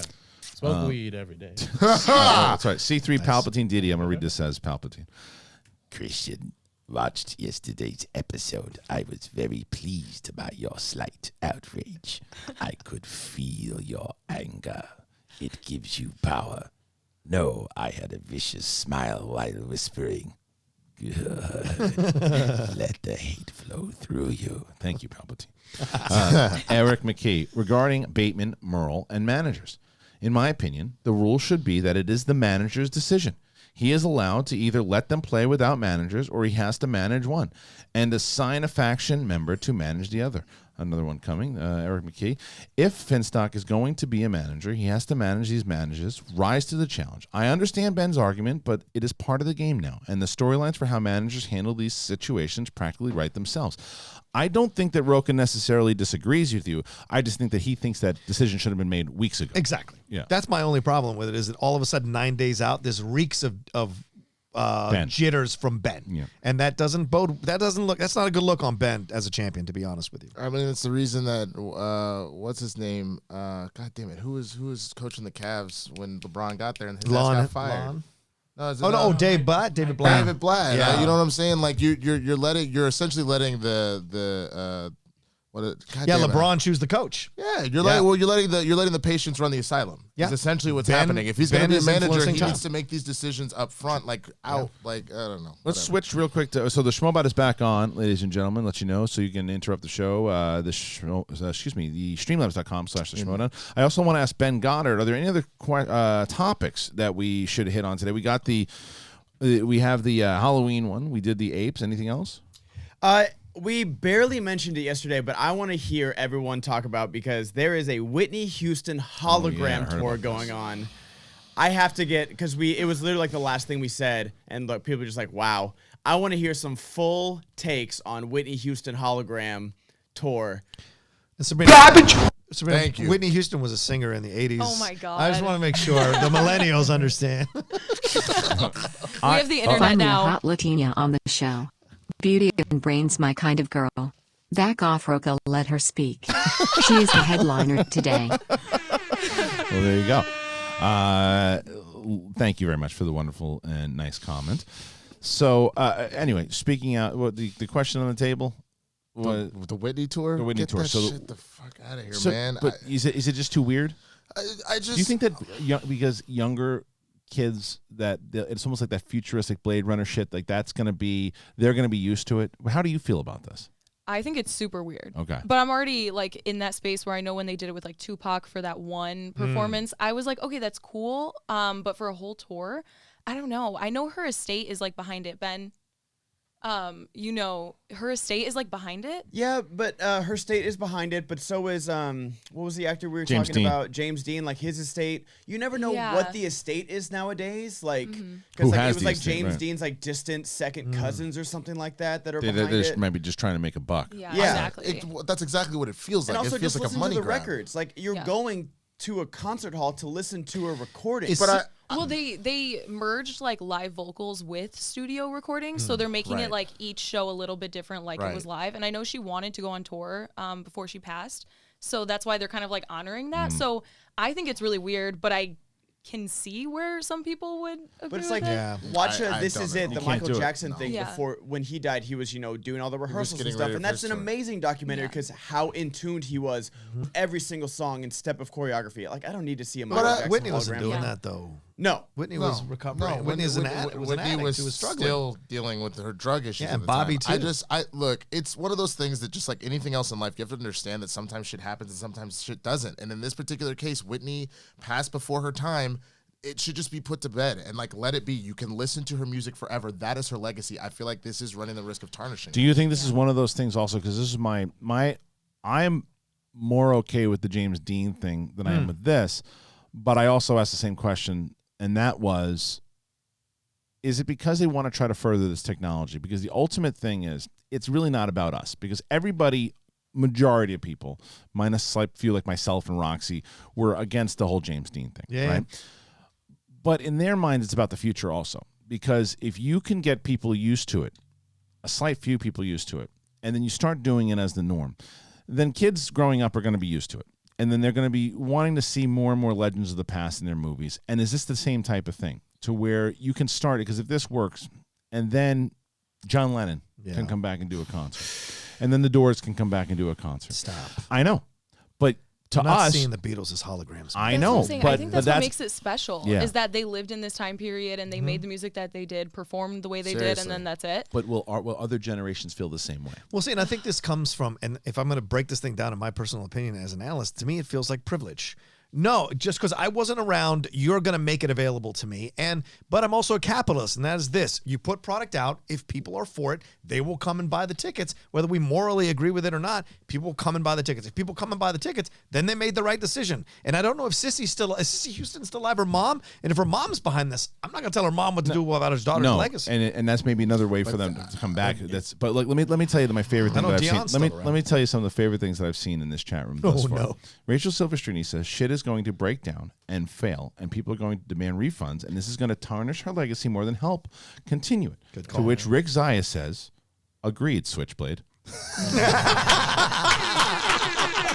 No, don't put the camera on him. Don't do it. So good. So good. Ladies and gentlemen, entering the ring, Rachel the Switchblade Silvestrini, You know, Christian, representing you just gotta- Slap the Carp. You just gotta seize that carp. You just gotta Seizing seize the that carp. carp. I was gonna say though, I think that it is the most unfortunate thing about this is that like, unfortunately, with music artists and just with people in general, more money is made like after you pass than when you're alive. So we see like with Michael Jackson's estate, they figured out a way to. He was in hundreds of millions of dollars worth of debt, but like after he died, they're like swimming in cash right now. So. Look at Prince. They released that two album or 2 CD of his original songs. Yeah. Prince would have never put his stuff on YouTube. After he died, all of a sudden his music video showed up on YouTube. You're like, oh wow. And that's the shitty thing about like you really hope that whoever you put in charge of like your estate and all your effects and everything will do the right thing and will keep your legacy the way you wanted it, because that, like you said, he never wanted that. And then the minute he was gone, they were like, all right, cool, let's make some money.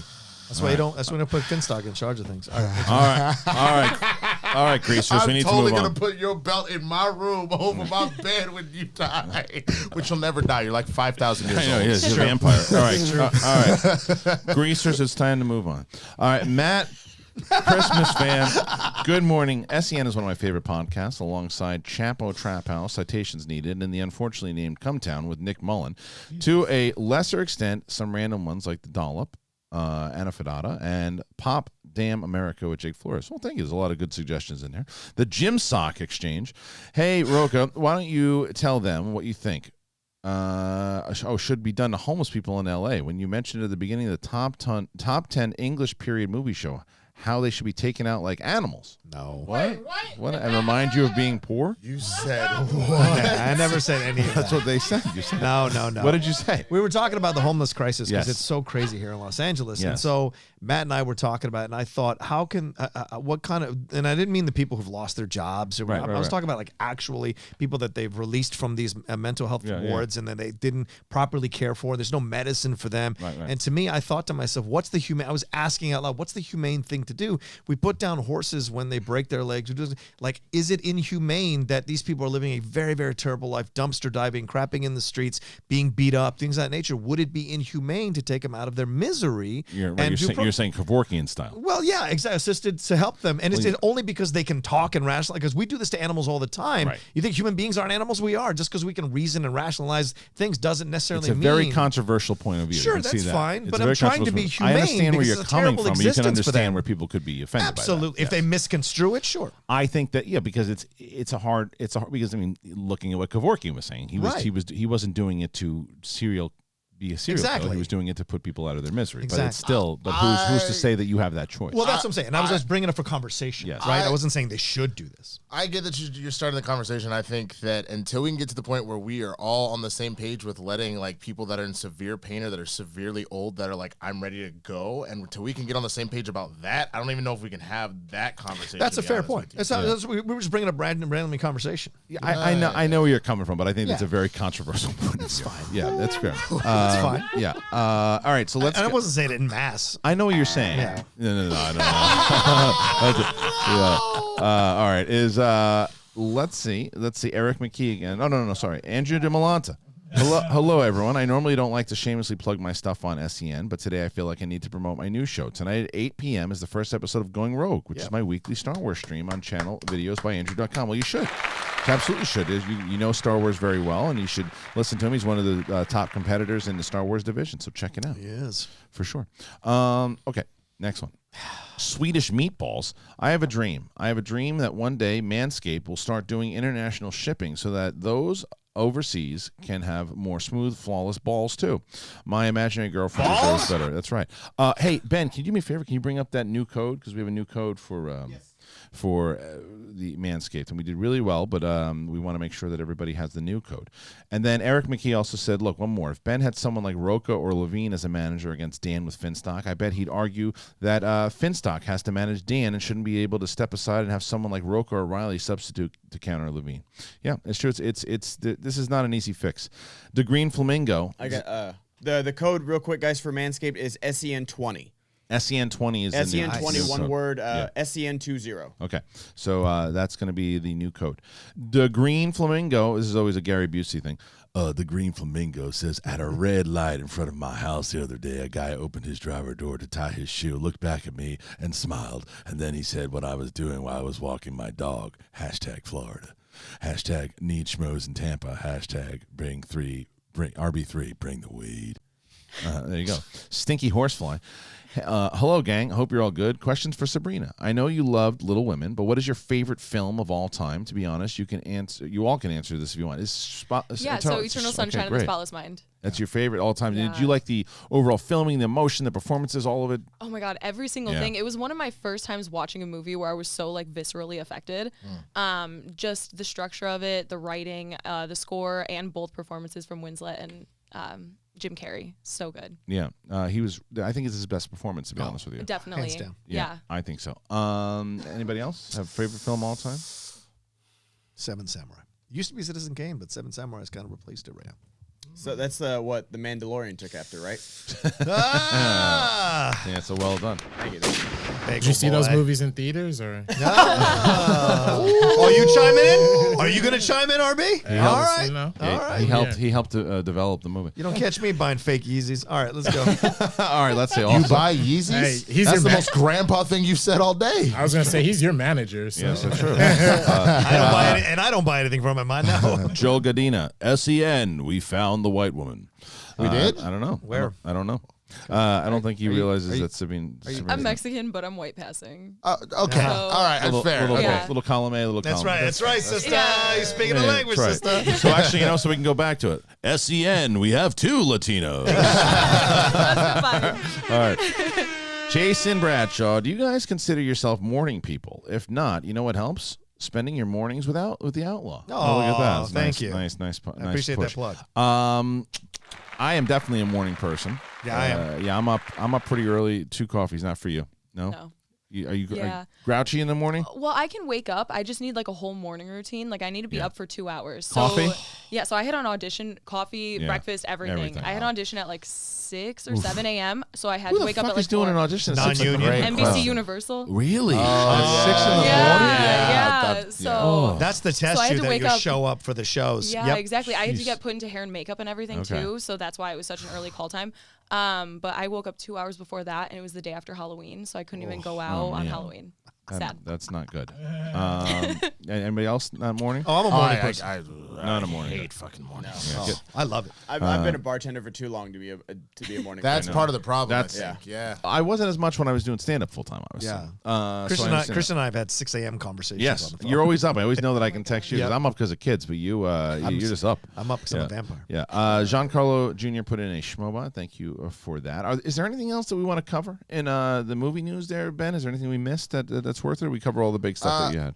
There's a comic book thing. Apparently, Batman got Catwoman pregnant. When they're about to have a baby. That's what happens when you're married. No, yeah, but did they get married? But now he what? He got a baby by Talia and he got a baby by Catwoman. He got 2 baby mamas. Batman just out here being a. Never mind. He works in the hooked city. up with Huntress as well. I know that. No, I know, but they didn't have no kid. I mean, Batman has had sex with a lot of people. Yeah. I'm just saying. He works down in the city. He's now got another baby mama. This is very interesting. You hang out at night with the people at night.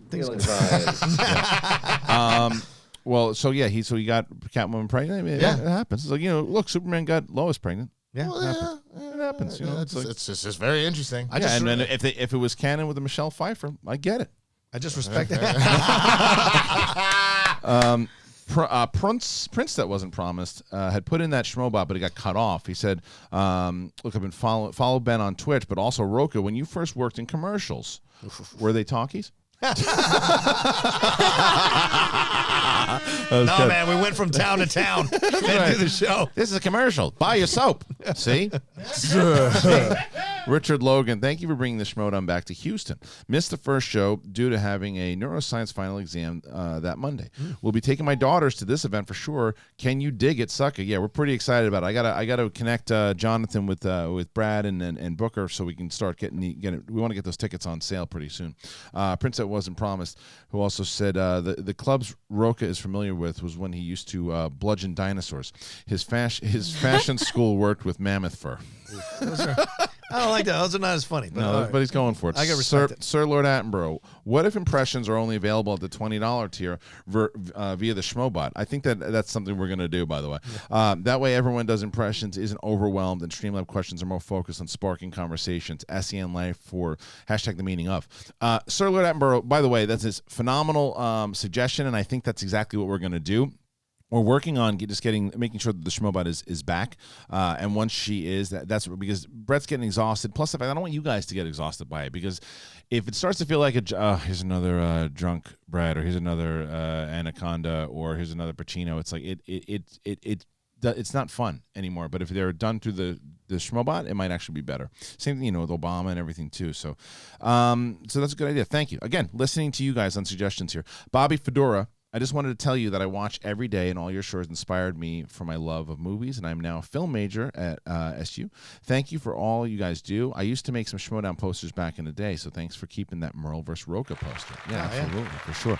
I aired that match last night, by the way. Yeah. You see that? I streamed I did. Yeah, I streamed you said a watch-along. Did people join in to watch along, and then they would comment on the chat? It's premiere, so I did when you did a premiere, it's like you're watching it live, though. It was like, the match is, the match is 3 years old now. Yeah. So, we were able to do it. We aired it last night. Yeah. The best of friends now. Yes. John Cola Jr. also put in a Schmobot. Schmobot's still on, by the way. It's still on right now. It's still on, so you guys can go to streamlabs.com/theschmodown. Matthew reads that I got into a fight with my now ex because she said I don't listen enough. I feel lost and empty. I wish I had listened more. I'm trying to be better. For all of you out there with significant others, remember, always listen to the meaning of podcasts. That took a turn. Caught me off guard. That was great. Yeah. Okay. Let's see. Well, this is like I'm looking for like the legit questions, but it comes from Tongue Bunch Fartbox. Thank you. What movies from 2010, 2019 do you think will be considered classics in years to come? Which do you think should never get rebooted or remade because they're great as it is? It's a good question. 2010 to 2019. I mean, Social Network. I would. I put Wolf of Wall Street in there. Yeah. Wolf of Wall Street, Dark Knight, Inception. 2000. No, that was Dark Knight. no, that was 2008 was Dark Dark Knight. Knight, Was. yeah. Sorry, Inception. Inception works. Yeah, You Inception. said 2010. Yes. Blade Runner 2049 will. Uh-oh. Yeah. Go ahead. I don't know if I would call that a classic. He's though. not there yet. I don't know if I'd call He'll that a grow. classic. Once he's in his 30s, he'll revisit. You'd call that a classic? Oh, hell yeah. Blade Runner Really? 2049.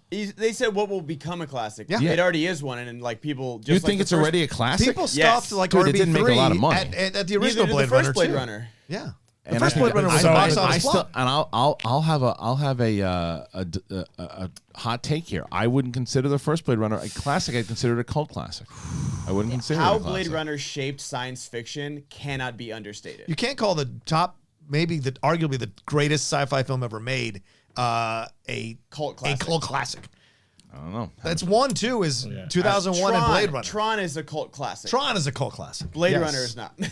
I don't agree with Blade Runner 2049, obviously, but yeah, The Social Network is probably the one I'd put up there. I think 1917 has a real chance to be a classic down the road. Maybe. Also, La Like La a war Land. classic. Ah! Hell no. I like La La Land. My girl. I'm gonna take your My look. girl. I think La La Land. What? I think La La Land went the way of Avatar and everything too, where it became really popular and people wanted to hate on it. It's a Yes. good movie. As soon as it's it a got good the movie. 14 nominations, Yes. everyone turned. It's great. turned on it. great. Yes, yes, yes. That is a great man. Oh my God! Are you kidding? This is the best picture. Yes, there he is. He knows. That's the one. La La Land. Yes, yes. I turned on that thing as soon as I walked out of the screening. Oh, I love it. I'm sorry, I know. good-looking, hated privileged that white people. Is it tough to get a job in Hollywood? Oh my Get goodness. the hell You out. don't Yes, know. it is. Rocha, no, you're wrong. Yes, La La Land. There he I'm is. sorry. He knows. Yes. Real talk. You lost me on the premise the minute Ryan Gosling saved Jazz. Get the fuck out of here. That too. No, Yeah. that is That Green too. Book all over again. No, no. Rocha, Chet Baker did not save Jazz. Rocha, are you mad that all the characters in the movie were under 30 or what? No, because Well, John I will Legend's say- up in there. He's over 30. Chapstick Cereal says, seems like Kristian doesn't like Parasite, though. That's sad as hell. That's not true. I actually like that movie a lot. Parasite It just wasn't And the I top said, of the. it wasn't on the top of my list because I saw it too late. And I think that I saw it after all the hype. I think it is a brilliantly made film. I think it is one of the most original films we've seen in a long time. It's beautifully directed. It's beautifully acted. The music is incredible. It is brilliant. I just didn't love it as much as everyone else did, but I acknowledge it. And when it won, I said, should have won. Yeah. I liked Ford versus Ferrari better. I liked these other movies, film. a couple of movies better, but I understood when it won, why it won, and I think it should have won. So no, that's not the case at all. It's the whole argument that people try and make about like what is the better movie versus what is your favorite movie. Those are like Right. between the two because I would make the argument that I think Parasite was like the better movie. But like I understand you saying Ford Ferrari was my favorite movie Right. out of all of them. Right. You know what I'm saying? Like Yeah. Yes. Parasite. Yes. Parasite. I met the director. I saw him and said, not La La Land, but still great. Yes. Yes. I mean, come on. What's this guy doing? He's screaming, he's yelling, he's got more energy than half a country. Who is he? He walks in, everyone knows him at the screenings. He's Mance. Oh my God, there he is. And he's jack ripped. Look at those muscles. Oh, somebody just said, I didn't know Scott Mance was an option for impressions. The ideas are for me. Bring him into $20. All right, so we got, let's see, Knapsack's ponytail. Scotty doesn't know that Fiona and me do it in my van every Sunday. She tells him she's in a church, but she doesn't go. Still, she's on her knees, and Scotty doesn't know. Scotty doesn't know, and tells Scotty, oh, yeah, well, guess what? Scotty doesn't know. B. Arthur can get it. I've been trying to remember when I recognized Rocha from, and then it finally hit me. From the 4th episode of the 4th season of The Golden Girls, when you took Dorothy out line dancing and broke your hip. That will teach you to stay away from my women. Thank you, B. Arthur. That was your wife. Yes, Los Angeles stuff. I think everyone needs a bowl of mac and cheese with tuna and broccoli. There you go. Also, Sabrina, you keep bringing that back. Yep, you keep up with film and social media. Rocha managing Ben and Tom managing Dan has a potential for an eventual Dan heel turn down the line if Ben wins. Dan could have some resentment cause rift. Couple of founding father losses later. Dan blames Rocha and heel Dan versus face Rocha. Listen, no way. If you don't think I've thought about turning Dan heel many times, the answer is yes. It's just not as him and Riley are just the two guys you'll never see turn heel. Riley, I just don't know if he has it in him, and Dan, I could get it out of him, but he just says I don't think he wants to do it. Dan has it in him. He just doesn't want to. Yeah, do it. Dan's got it in him. I've seen him. I could get him. If I could work with Dan is a lot better at the character and the stuff like the scenes than he gives him. Same thing like with Rachel. Oh yeah, Rachel always said how bad she thought she was. Rachel was great in those scenes. She was so good. But yeah, the two of them just never could. And I talked. I mean, there was talk of Clark Wolffield turn. That was very close. All right, so let's see. We'll go back to Los Angeles stuff. Is that Sabrina? You keep up with film and social media. You might need to start keeping up with me too. Los Angeles stuff. I don't know if he does. Maybe he does some other stuff. I don't know. Sir Lord. Oh, him. I thought he meant like the movement. That's what I thought. I was confused by that one. Yeah. That's what I thought. Like Me Too movement. I thought he meant the Me Too movement when he said I didn't understand with that. Me Too. No. I get it. I just. He said Me Too. He said Me Too, like him also. As well. Yeah, it was a confusing one. Sir Lord Attenborough. Some people have suggested that only $10 donations are now read on air. While I understand that thinking, I don't think it's fair of those who can't afford to drop to $10 per donation to not have their question read on air. That would affect a lot of fans. I agree with that. I think that your initial. So let's talk about it. Let's try to do that with you guys too, and I'll look into the regular chat too. Let's try to come up with some options together. What you guys are going to do, because you have to understand that obviously this is why we're able to do this show in general, and why we've been able to do this show since November, and why I'm able to have so many more guests and do more things. What do you think is what's the case? What's the case? Do we do just the companion show?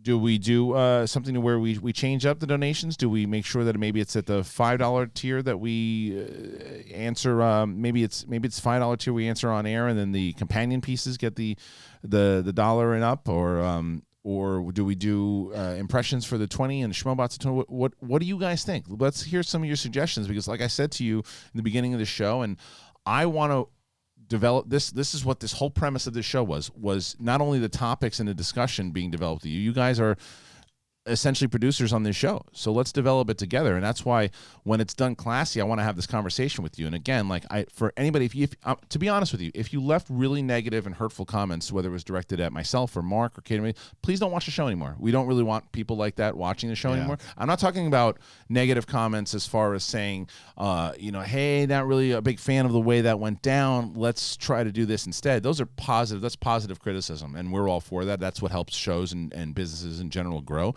That's not when it comes to saying stupid shit like this is a meltdown by Mark, this is a meltdown by Kristian, this is it, this is what's going to happen, you guys fucked up. That's not healthy. It's just you're just building into the toxicity of what Twitter and Facebook has kind of become. So we don't really want that. So again, it's not to say that you don't have other shows out there that you should watch. You should go watch them, but we don't really want you as a part of this show. You might not even, maybe you decided you don't want to watch anymore after yesterday, and then if that's the case, then good luck to you, and we'll see you next time. But for those people who are in this and want to be a part of it, and we can work together on developing new things, what do you guys think? What's the idea? Some people say $5 and up, and the rest is a companion video. That seems to be a fair trade. So $5 reading anything that comes in $5, then you read it, it's including Super Chat. And then, the companion show could be the best bet coming in there, and any dollars or anything goes put onto any dollar ones from that day will be read out on the companion piece. $10, some people say $10, $5 on air, 20 for impressions, $5 on SEN Live. Anything below goes to the companion video. That seems to be a big thing. Like $3 for Streamlabs and $5 for Super Chat. Everything under $5 would be cool in a companion show. Okay. I think that a lot of people are on the same page here. So let us keep talking about a $5 minimum on air reads, $20 minimum impressions. Well, like, what about like a push to? Because I know sometimes you used to do like those Facebook Live videos where you're just like, all right, just ask me anything. What if like it funnels into something like that? Maybe so. So we should do. So maybe they, it's just a matter of how we. It's a 20. A lot of people think that the impressions should be on the 20 tier, 20 for the bot, 15 for the impressions. So, all right. So why don't we have again? And that's why. By the way, so people were wondering. This is kind of went into it. Like I wanted the actual because RB3 worked really hard to edit the pieces out and put it up, and we didn't respond to anything to it. We just kind of deleted stuff that was coming out beforehand so we could put the new piece up. And I love the show.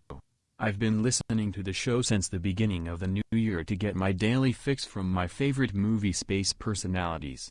Will you be shipping the shirts purchased on the site anytime soon?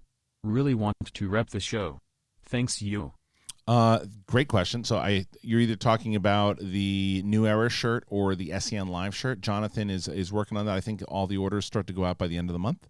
So because remember, he's doing all the stuff by himself. We don't have that. We are working on doing new stuff with that. But anyway, there's a lot of great ideas here. So go to the Facebook group. Let's start the chain. And again, I'm telling you right now, because that's the other thing though too. On Twitter, you do whatever you want. But when you're in the Facebook group, you're on the YouTube channel, we treat it like it's our store. So if we don't like what you're doing, it's like it's not censorship. It's our store. So if you're being dicks, we're gonna kick you out. And it's not like, well, I saw some guy who's being an asshole, and he's like a real asshole, like was saying really shitty things, and we deleted his comments. And he's like, well, you just lost my patronship. Then that's it, man. Then sorry to see you go. Thank you so much for being a patron, but it's not like, oh my God, you were being a scumbag. Yeah. And it's like you weren't being a nice person. It's like we want like if someone asked me the other day as far as like what's more important, is it the subscribers or is it the relationship with the existing audience? And it's 100% the relationship with the existing audience. But I want those people who are passionate. I loved those comments yesterday of just like, hey, I don't know if this particular format is working, man. Here's my suggestion. Here's what I think you should do. I didn't like the fact that you cut this because this. I always felt like you said that it was, just anything goes. I love those comments because that's the way it was set in the first place. But there's a difference between that and then I saw like a really bunch of dumb shit on Twitter too, which is just like I told one guy at DM, like, why do you watch the show? Get out of here. Like we don't need you. Yeah. Like go find something else. There's plenty of shows you can go be negative and people love that kind of stuff. This has never been that kind of network. This is comedy. It's one of those things I just I want to work through this. So let's do something. So somebody go to the Facebook group on SEN right now, if you can, whoever it is, and we'll just approve the post and say, what do you, Kristian, has talked about it on the show today, and you guys are going to, what do you suggest for the new show, for the new way we do the show at the tiers, and we're going to look into it. So let's do it. Let's read some more here, and we're going to go look at that Facebook post a little later. All right, sir. Let's see. Godin's Joseph 41, who says wink, wink. Dr. Wheat Farts. Okay, thank you, Dr. Wheat Farts. I think a lot of us want the full panel there when it comes to the Q&A portion of the show. Us Schmodown fans understand the humor and shooting the shit aspect of the Q&A as our way of chiming in with you guys. Is it too much to ask if you extend the show an extra hour or half an hour earlier? It keeps everyone there while still going through the Q&A at the end of the show. It's one of the best solutions, and it hits the 12 p.m. mark. Can we please get Scott Mance versus John Rocha 4?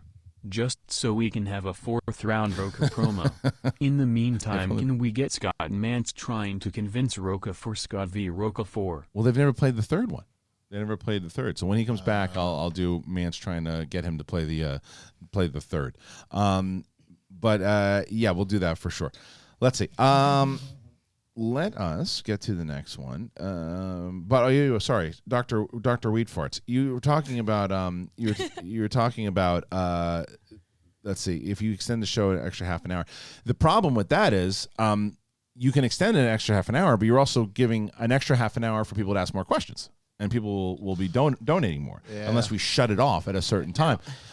So we're just going to have to just keep extending it. So far, and I'm not going to make any final decisions on this show yet, but so far I think that is the new like tier system that we might do, plus an expansion show. I think might be the way to go. But let's work on it together. That's what I want to do. And thank you guys for being, again, the good fans and the good people in here that understand the positive people. And we still get the ball bags that'll watch the replay and will say dumb shit. But again, if we delete you guys, it's just because we just feel like maybe it's not time for maybe I should watch a different show. Michael Wilson. Kristian, sorry I couldn't donate much, but I had to try to get across how much I appreciate everything you do. I never felt anything but respect, appreciated, and entertained by you. Please don't beat yourself up. We understand your health is more important too. Respect. Look, again, I think that was the other. Thank you for saying that. It was very nice. That was the other misconception yesterday. Is that I was more upset. The one thing I was upset about is because PC, who I talked to afterwards, she got banned from the chat yesterday because it was a miscommunication as far as what she wrote. It was an inside joke that they had thrown back, and I saw it and deleted her, and I DM'd her and wrote her, and she's super fucking cool about it, and we talked. I felt really bad about that, and then after I talked to her, it was fine. And then Ellis and I talked immediately afterwards, and then my big thing was, all right, well, how do we fix it? It's not a matter of like, oh man, I'm just like, this isn't one of those. This is why those idiot people that were saying other things like, this is other stuff, this is Galaxy's Edge happening all over again. It had nothing to do with that shit. It was the fact that like the show was just not in rhythm, and it needs to be changed. So that's why I'm talking to everybody here today. Let's change it together. Let's fix it together. The community that we built together will build this show together like we did in the first place. And if it's 15 or 20,000 of us from now on to the end of this thing, whenever, so be it. Let's do it together. It's about the community that is the strongest. But because we looked at some numbers recently, our engagement with our hardcore fans is stronger than most of the channels that you know. Most people that are engaged in this channel watch it all, like either all the way through, and are really involved with this community, and I'm very proud of that. Well, I mean, I'm curious to actually hear from Sabrina about it, because I think that that's a big thing that a lot of people are saying about social media and influencers and channels at this point. Is it's less about like I have 1 million subscribers, I have 1 million followers. It's more about I've got 10,000, but like 9,000 of them are constantly here. And that's the difference between like micro, not to get into it, I'm going to keep it short, but micro and macro influencers. A lot of the times micro influencers, so like under like 100K, they just have more of a reach just because their engagement is so high. People trust them more versus like Kim Kardashian. Like, yeah, she might reach a lot of people, but people aren't believing her when she's like, oh, eat this gummy bear and your stomach will be flat. Right, because she's now a corporate entity. Really is what it is. Yeah, for sure. That's exactly right. Because, and I think that's why when we're sitting there talking about like Manscaped, we all believe in it. We all need it, and we can make jokes about it. Yeah, we all believe in it. It's true. Don't you believe in it? Yeah, absolutely. Absolutely. It's just like a funny way to put it. It's like, oh, we believe in it. I believe in it too. Keep that going. Thanks, guys. Exactly. You guys are doing God's work. That's right. That's exactly right. That's exactly right. So anyway, that's thank you to everybody out there. So we're gonna work on this together. So there was an impression thing that came in that I've got to do something. You know it. We need number 3. You are 4th round, Rocha. 4th. Let's do the 3rd best spin. You knew it. You blew it. I got it. What the fuck am I saying? Yes. Yes. You got it. Let's do it. Rocha. Man's 3. Yes. Please. No, you wouldn't do it? I would do it, but as an exhibition match, and what's left of him would crawl back. A what if match. What if? Yeah, we should do a what if. What if Mance won like all the matches he needed to get to you while you were champion? Great. A Rocha Mance title match. That would be awesome. Let's do that. If I win, I told you this last year. If I ever win the belt again, I want to have like random challenges for the belt to legitimize it. To give. I want to play Ellis. Anybody? I want to play Ellis to avenge my loss to him. How does that legitimize? The guy hasn't played in 3 years. I want to play Levine. I just want to pick who I play. You just want to play people that beat you. Instituting a submission time limit. Like if you want your question read on air, submit by 11 or 11:30 PST, and everything submitted after that time is read in a companion video with John and Ben. Okay. Oh, and hi Sabrina, sup girl. Oh, Jesus. Again, shameless. That was a phenomenal suggestion. Can you please put that in the Facebook post also? I like I'm gonna comb through those today, and we're gonna come up with an idea to do this. But I love that. I love that idea. Thank you so much. And this is Rob Max. So what if you guys only address $5 and up comments on SEN Live, and then the rest get addressed on the companion show? I guess that makes this comment ineligible for SEN Live. So hi, Rocha and Roxy. Hello. I don't know. Roxy's Where's not Roxy? here. Oh, she probably thinks Roxy's in my head. Oh, okay. That's maybe she is. Maybe she is. I think she's in Benheads. Sir Lord Attenborough. Rocha, what are your thoughts on Liverpool versus Atletico Madrid? I do not like the Spanish style of play. Flopping hurts the game, in my opinion, and to excuse it as a style of play is bullshit. I wish the refs would take more action against this during matches, i.e. yellow card. This might as well have been written in German. So I'll answer it quick. Yes, I agree. Too much flopping. They were disgusting, but that's the Spanish style of soccer. It's flop city all the time. They're going to come back to, that's why Klopp said, you're coming back to Anfield. We'll see if you can get away with that crap there. They're going to get destroyed by us in Anfield, that's for sure. It's like, you might as well, so no, you do. So go ahead and talk about the most hardcore anime, and I will feel the same way. Well, I mean, Ben, I'd finally started Hunter x Hunter, like legit. Like I had seen like the first couple episodes, and I don't really like the scoring, but I love the story. And like it's the same with like Clone Wars. It starts out real kiddie and like but like give it like a few more episodes to get serious. I'm in the arena right now, so they're going up the levels. Okay. Yeah. Once you like the next arc, the Chimera Ant arc is the best thing you'll ever watch. Yep. All right. Let's see. RB3 is my spirit animal. Hey, Sabrina, what part of Chicago are you from? I'm from DeKalb, which is like an hour. DeKalb, which is like an hour away from Chicago. Okay, I was born on the south side, kind of by like Midway area. Grew up there for a bit, and then my parents moved out to the suburbs. So and they're divorced, so it's just all over the place. So wait, so how old are you again when you moved to LA? Yeah. 18. Oh, you were 18, so you were in Chicago for a bit. Yeah. Okay, so you lived until college. Okay, great. Okay. See that guy over there? Black don't crack, Asians don't raisin, brown don't frown, and white is right. They're all fun sayings. Don't worry, I'm Filipino. And I heard that last one from well, that's why he said, don't worry, I'm Filipino. And I heard that last one from a comedian. I hope you're all having a good day. All right. Bruce Dwayne. If they are willing, I would like to see a companion series of videos from maybe RB3 and Ben answering questions that you aren't able to get through a couple times a week. Whatever it takes to make this a better product. We love you guys more than you realize. No, I do realize, and that's why again I want to do this because I was looking at the stuff, and I was just like, it was a lot of it felt good because you're looking at it and saying, okay, those are good people, and then you see the bad ones, and you're like, it's like people don't learn. Christian, you are alone with friends. Nice. Rise of Skywalker reference offbeat question. Over under 75. Do you think Astro players get beamed the first time playing teams they screwed over? Maybe. The Astros. Do you think 75% over under that if they played, like, let's say they play the Dodgers or the Yankees, what's the percentage that one of the players beans the other one? They all have. Oh, sorry, Winston. Go ahead. I'm sorry.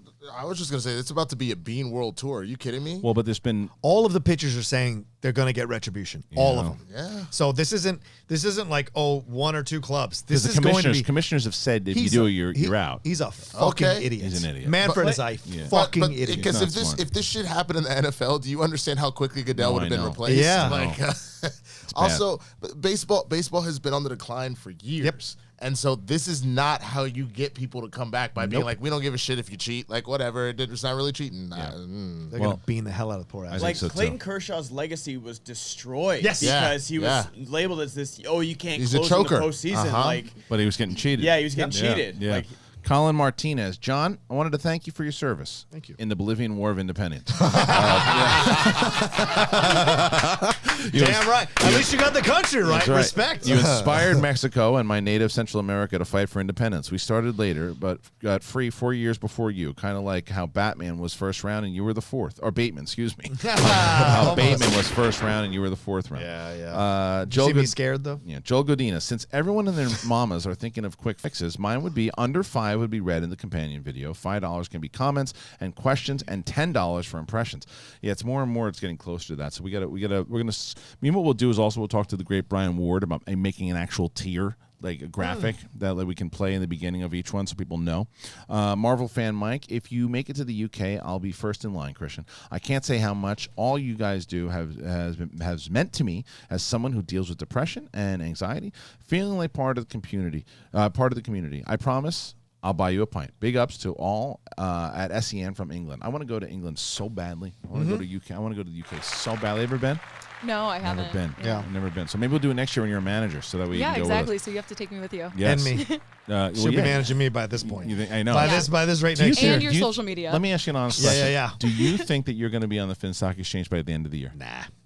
No, he's gonna be dripped in swag. We know this. I won't be going to swag either. Yes, Or you you think will. you're going I to need be, a professional Where would you manager. want to go? First of all, how If you could go to any other faction right now, where would you go? Probably rock stars. You would, wow. Yeah, I So trust she is, Roxy. She is in your head. No, she's not in my head.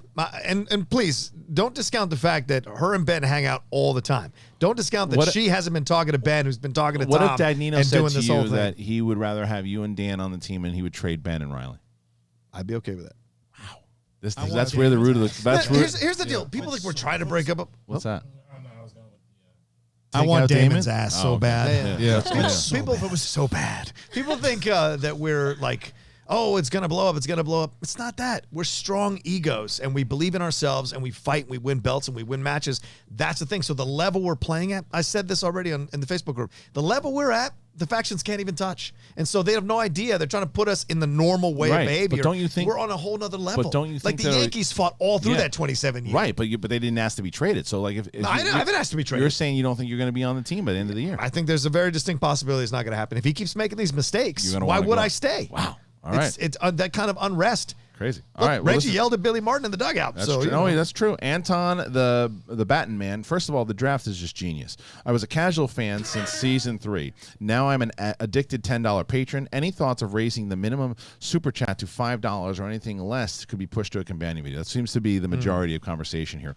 Nicholas David Gallagher, longtime guys. I just spent the past 2 weeks recovering from bronchitis, and listening to all you kept me hopeful during my hospital stay. A question for everybody: what novel deserves an animated film adaptation? I'd like to see Dante's Inferno animated. Well, I'm going to go Star Wars, and I'm going to say, you know what? If you want to get a little more of an adult feel, if you're not going to do live action, let's do the Darth Bane novels as animated. So do you have a novel or anything that you think that I read a lot, but I kind of read like darker stuff. Yeah. So I don't know, maybe like some kind of Stephen King book that hasn't been adapted yet, but make it like a dark animated series. Oh, I like that. You guys have any ones? Anybody else in the room? For the guy, there is an animated Dante's Inferno out there. Oh, It was okay. on Netflix a while ago if you wanted to watch it. I would love to see Percy Jackson, those books. They tried the live action thing. They should try an animated series. I think it works. That would be really cool. Yeah. It's a throwback, and I know they did a live action show, and that like started Sean Ashmore's career. But I would love for them to go and animate the Animorphs and bring that back as like a show. That would be fire. Okay. Yeah. Sir Lord Attenborough again, sorry. What do you guys think of the proposed new NFL playoff system? 17 regular season games, and the number 1 seed gets a first round bye. Best part, only 3 preseason games, thank God. Hashtag the Bears. So, I don't know. Was this something that's been going around? Yeah. They proposed it a couple of days ago in those competition committee meetings that they have. So this idea of, they don't want to lose games, so they'd rather convert a preseason game into an actual regular season game so they can make even more money off the situation. It does not alleviate the concerns of health for the players. It still exposed them to way more CTE, even more CTE Because risks now they're by actually adding trying. an actual, Yeah. because they're actually trying and adding another regular season game. So Right. this is just about the NFL using these guys up till they're done with them and making as much money off of them as possible. I don't like first round bye is great for the number 1 team. That's fine, but that's you putting smoke and mirrors about the fact you're trying to make money off these people's health. Yeah. I mean, I think the way to go about it, I don't know if anybody here watches Ballers, but they addressed, it's a great show, right? I think RB3 likes that show. Yeah, it's a great show. I used to. They came back with it this past season about the owners doing exactly that, trying to force another game because they want how much more money they were projected to get. And The Rock, as a player owner now, or a former player now owner, suggests, sure, we'll do that if you give lifetime health care for the players. So if you're offering something like that to compensate for what you're about to do, fine. Otherwise, I think it's a bad idea. That's why I never side with owners. Never. No. We shouldn't? Huh? We shouldn't? Side with owners? I said we should never side with owners. With owners, no. They're called owners. Fair. Hotel Nerd says, what do you think Andy Serkis's worst role was? For me, it was Snoke. Ooh. Worst role? I wouldn't say it was worst role because he was really good in the role. It's just I didn't like the character. I don't think he's ever done a bad performance. I have to really look I'd into it. probably. I mean, it'll probably be one of the like Adventure of Tintins, like. Maybe like He was so good in that. Yeah. Maybe his character in King Kong, like the sailor guy. In King Kong. That was the chef. Was he the chef? Yeah, he was the chef in that. Okay. He was the chef. I liked King Kong. I liked him in that too. He was just like so like yeah, he was just kind of he was just kind of in the yeah. Even 13 going on 30. He's good. He was good. So good. So good. No, you know what? And he was just in that movie. Oh, he was just in Bombshell too, wasn't he? Bombshell. He was okay. Bombshell. So what's your favorite circus role? Was it Bombshell that he was in? Let's take. Wait, no. I don't think he was. It was Not Long Bombshell. Shot. It was Long Shot. Long Shot. He was in Long Shot. Yeah, I knew that Charlize Theron was in it. Maybe that one. You didn't like him in that one? I think, but I mean, out of all the ones, he's always like you said, he's always good. So He's I don't, always I don't know. Did I don't anybody know. see the Jungle Book? No, movie but he did? he directed I it, liked yeah. Mowgli better than Jon Favreau's Jungle Really? Book. How dare you? I liked it better. How All right. dare you? Yeah, I got to see that. Rickle You Disney shill. Rickle Pick. Truth. What's a funny prank that you pulled on someone at school? In high school, I set my friend's ringtone to the beginning of "Do My Dance" by Tyga and called his phone in Tyga. Yeah. Well, it might be spelled wrong. You can't laugh unless you see the way it's spelled. That's true. How's it spelled? It's spelled right. I think it would make an amazing live-action show or movies. The story is amazing, and it was cut short. No, I don't know what that is. The Pirates of Dark Water. Have you heard of this? No, I'm not. No, I've heard of the Caribbean. No. So Why does that sound familiar? not Disney sure. show. I know, it's the pulled a truth. prank on Moses. But what was so? By the way, you did. I'm sure you did. I lit this bush on What, fire. is that and when told he him I was like, he was talking really low. Oh, is that when he was a baby or before that? No, no. Yeah, I know. 'Cause I know.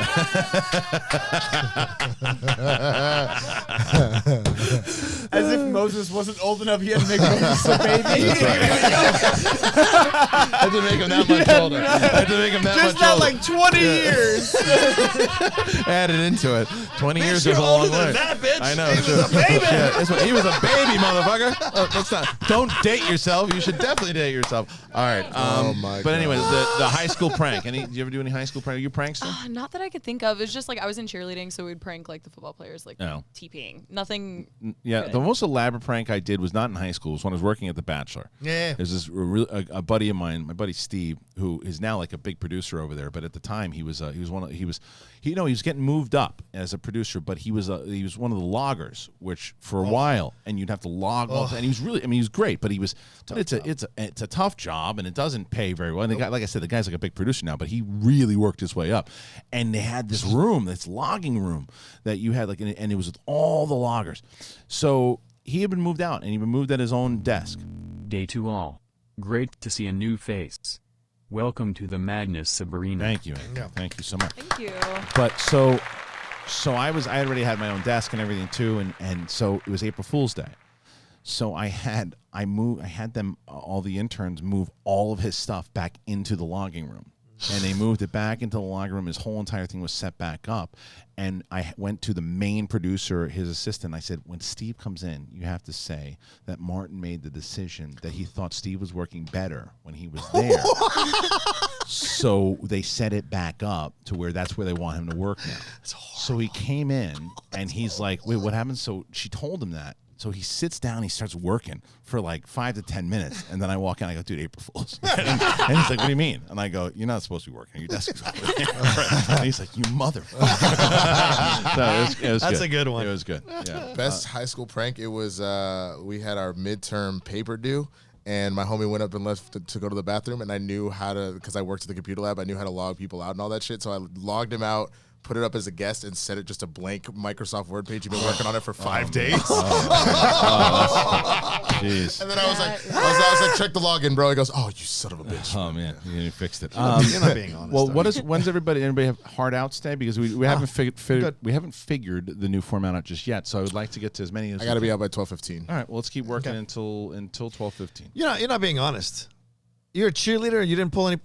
Prank? Come on, I know you dirty. I know you nothing Latina. that I You could think dirty. of. Tell me, there's got to be one. I like tried. Okay, no, this is bad. I'm not See, gonna say it. see, come I'm never on. wrong. No, it's just mean. I'm never wrong. It's But- just mean. What I just did probably caused a child to have a heart attack at 16. I know. He's like, me and one of my cousins tried to put like Nair in a girl's shampoo bottle because it like takes their hair out, but it doesn't actually work. Doesn't work. Yeah. But Well, we were also like 11 and saw it in a movie. Okay. It doesn't. Nair actually works. Well, it didn't work you for put her. it in shampoo? Not in shampoo, he's, but like Well, she's it talking about, works. he's talking about putting it in Yeah, shampoo. yeah. You're talking about your It's the only movie I manscaping know, so I adventures. didn't is want what to you're put that talking out about. there. for swimming. Oh, like yeah. we shaved down for swimming, and like one of my teammates you used that. Nair, and it like burned the shit out of his chest. Yeah, it's not good. Yeah. Latinas can be evil. Yeah. Trust me, I know. That's fucked up. Damn, girl. Sir Lord Attenborough, if you were the MLB commissioner, would you strip the Astros of the 2017 title or disqualify them from the postseason play for 2 seasons? Not unheard of for professional sports. Both. Both. I know. But it's just a hunk of metal, Christian. I know. Well, he apologized for that. Man City just got banned from the Champions League for 2 years for financial misconduct. I think that they should do both. I think you'd strip them of the title for exactly what these guys just said about Kershaw and all that stuff. And then, you hurt them and you hit them in the knees and say you're out of the postseason for the next 2. And you know, it's you got to give them a punishment because right now it's just like, nah, it's okay. Don't worry about it, guys. You guys are getting enough from. The worst part too is if I remember correctly, that was around the time of what was it, Hurricane Maria, or what hurricane? What hurricane hit Houston? Maria. I can't remember, but whatever that giant hurt, and they were like, we did it for the city and all this shit. When the whole time you're actually just like being terrible people. Well, I think that's what frustrates me going back and forth with Gilmore about this thing. Like a lot of the Astros fans are like dead set against any kind of punishment. I'm like, what is wrong with you? Tim Sim. Respect to Tim Sim then. Much respect to Tim Sim. Gilmore does not give a shit though. No, he's having a blast though. He's having a blast. He's trying to play heel this thing up. He loves playing heel. But Tim Sim, I think, as a longtime fan, has just handled it very classy. He said yesterday, he's like, look, I'm not going to abandon being a fan of my team. Of course not. He's like, but if they stripped him, I deal with it because they cheated. Yeah. But he's like, you know, if people want me to like abandon my team, I'm not doing it. And I said, good on you, brother. You know, that's you shouldn't be. I would never abandon the Yankees, even if they were because it's 1 year they were doing it. The entire legacy you don't throw away. But it's the same way that like if you have like a family member that does something fucked up, you don't just stop loving them, but you doesn't mean you're not disappointed in them or exactly. I'm sure Sabrina's mom still loved her after she put the nair in there. It didn't work. No one knew about it. I just aired myself out. That was the first time. 10 years later. You realize that boulder just off your like, shoulder. It feels good to get it out. That was my one bad thing. That's right. Therapist, I don't need you. Now you have room to go do something worse. That's exactly. I've been waiting 10 years for this. Yeah. Well, Finstock will be around soon. Matt Chapman says, can we agree to call Rocha's drunk Irishman character David O. Russell with the apostrophe? Pretty good. That's pretty good. That was very good. Latino Heat 2049. What up, crew?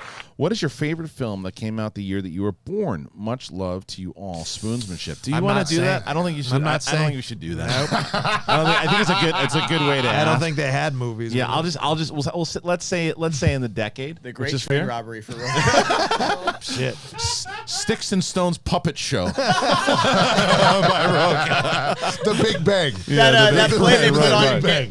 That play they put on in Game of Thrones for Joffrey's wedding. We did things where you wrote on the wall. Yeah. Adam and Eve meet the snake. This is a good one. You're gonna love this one. This is a good one. It's a good one.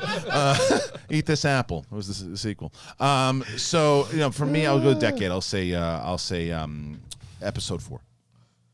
For decade, we'll go decade. I'll do the year. That's fine because it's 87, so it's not a big deal. Take it easy. Spaceballs. Okay. 1997, Good Will Hunting. Oh, good. How you like them apples? Yeah.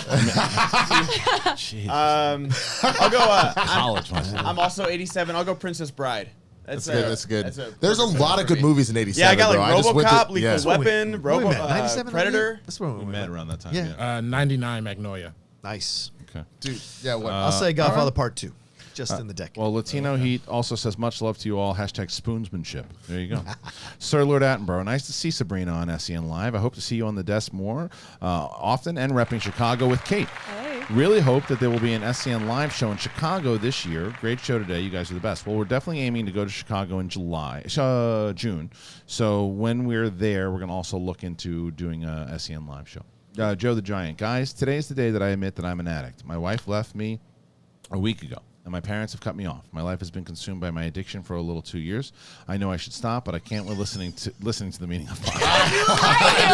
I knew it was coming. After you got me with my ex said I didn't listen enough, I was like, no, every single one of these now is the meaning of. I swear to God. Yes. You're gonna have to work harder, guys. That's right. You see him coming now. Kimberly Tucker. Although a longtime listener and a recent patron, I really got to listen live. Christian, I enjoy listening to all the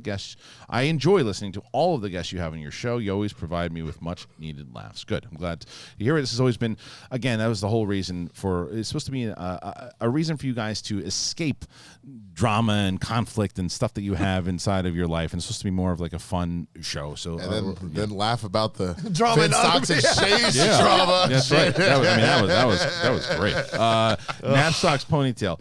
Hand creeping up on her left side and ready to do it. Ready for, what is it? Exit Dam, ready we home. I guess that's a clip.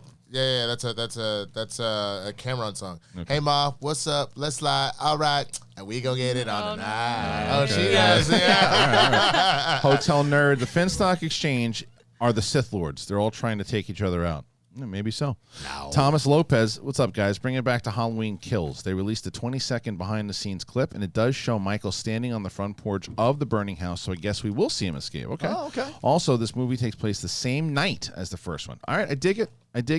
Right. Pascal Patine again.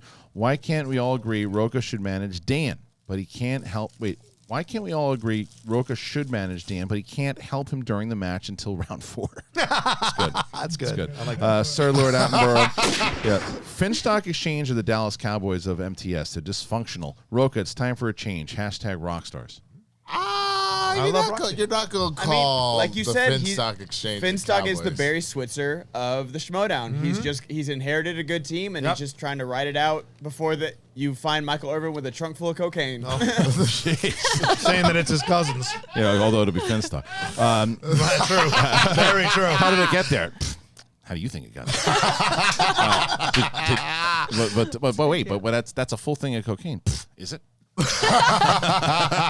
right. ZCM Zombie Custom Maps. Oh my God, your Finstock is so good. I've known the guy forever. I mean, because ask me a question, it's Finstock, and I've had this conversation with him many times. Ask me a question. Yo, did you track dog shit in my house, Bobby? You know who tracked the dog shit in? This guy. Yo, man, did you eat my sandwich? I put my name on it. You know who ate it. Wasn't me. At times he goes, here's the thing. There's a guy I know, and he took me to a place. That's the place. All right, ZCM Zombie Custom Maps. Do we know if the Batman will start a new trilogy, or will it just be a one-off? Also, do you think that the cowl will have the bat ears that's reminiscent to the Golden Age Batman from '39?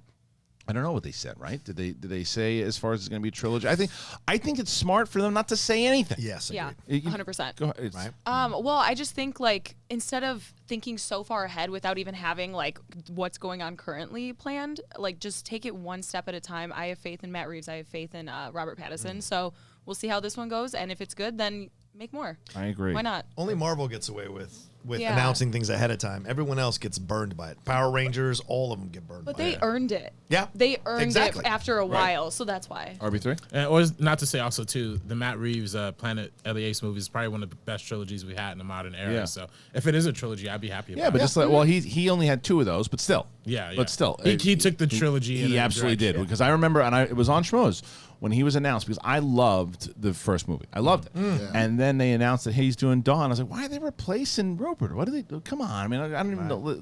Matt Reeves, I guess he's fine, because he did Cloverfield or whatever, too. Yeah. Right? I'm like, And I was against it. And boy, was I wrong, because Dawn of the Planet of the Apes is the best out of the 3 of them, hands down. And I thought he carried it out. So I'm very excited. I'm sorry. Him again? Is he calling in? No, it's probably spam calling. Oh, okay. Yeah, I know. Should have picked it up. Is it still ringing? I hung up. Yeah. Sorry I'll take the call. Can't be the only one. All right, let's see if Rob Mack. Would Dan really be okay if Rocha was suddenly managing Ben for the championship match? Like John said, John and Dan have been talking strategy over the past month, so it seems like an advantage to Ben to be managed by someone who knows Dan's strategy now. Yep. Yeah. John Carlo Jr., Finstock Exchange is about to crash harder than Wall Street itself. Wow. Kyle for corruption. I sense much corruption within the Finstock Exchange. 4th round Rocha, give your anger, give in your hate. Watch the Finstock Exchange burn. #bound down to the queen. #corruption. Nah, I won't go corruption. I would consider the dungeon though. You're not a free agent, motherfucker. You I gotta love realize Kaiser. you get traded. You You get go where you traded. get traded, bro.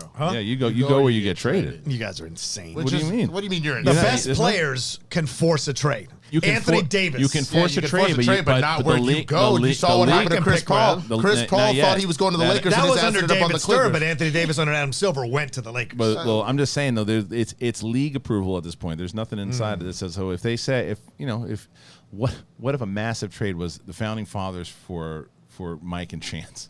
Wow, Shannon would never do that. No, of course not. You'd basically take out the heart of corruption. I don't think the dungeon is the best place to go right now. Yeah? You don't think so? No. But they need superstars. Yeah, they need do. superstars It's because a lot of they rookies. have IG superstars, but they don't have any like top superstars. Video Drew is a character superstar, but she Yeah. hasn't proven herself in the game yet. So they We're need not going superstars. anywhere. We're not going. Yeah. Trash Panda. We'll figure this out. Thoughts on Paul Rudd and Will Ferrell doing a new limited series? It centers on a psychiatrist who takes over his patient's life. Not sure how I feel about it. I didn't care for Rudd's Netflix show. I love them both, but dark comedy is tough. Paul Rudd and who? Will Ferrell. Could be all right. Could be all right. I think Will's on a losing streak, to be honest with you. And I liked it Downhill. I thought it was for what it was, an hour-and-a-half movie. It was all right. But a lot of bad reviews for that thing, 40%.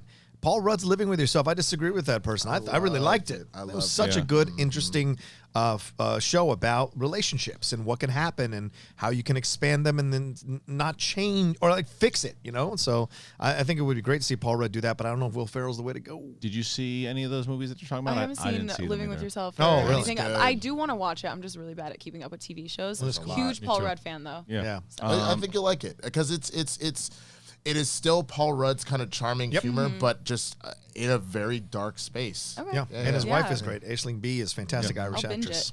it. Matt Chapman. Rocha, listen, I've hitched my wagon to the Finstock Exchange, but I go where Dan goes. I'd like to stay with both. Figure this out, please, for the fans. We will. All right. John Carlo Gemile Jr. Rocha, it's time to open up a new faction, the Outlaw Ranch House. # get all the belts.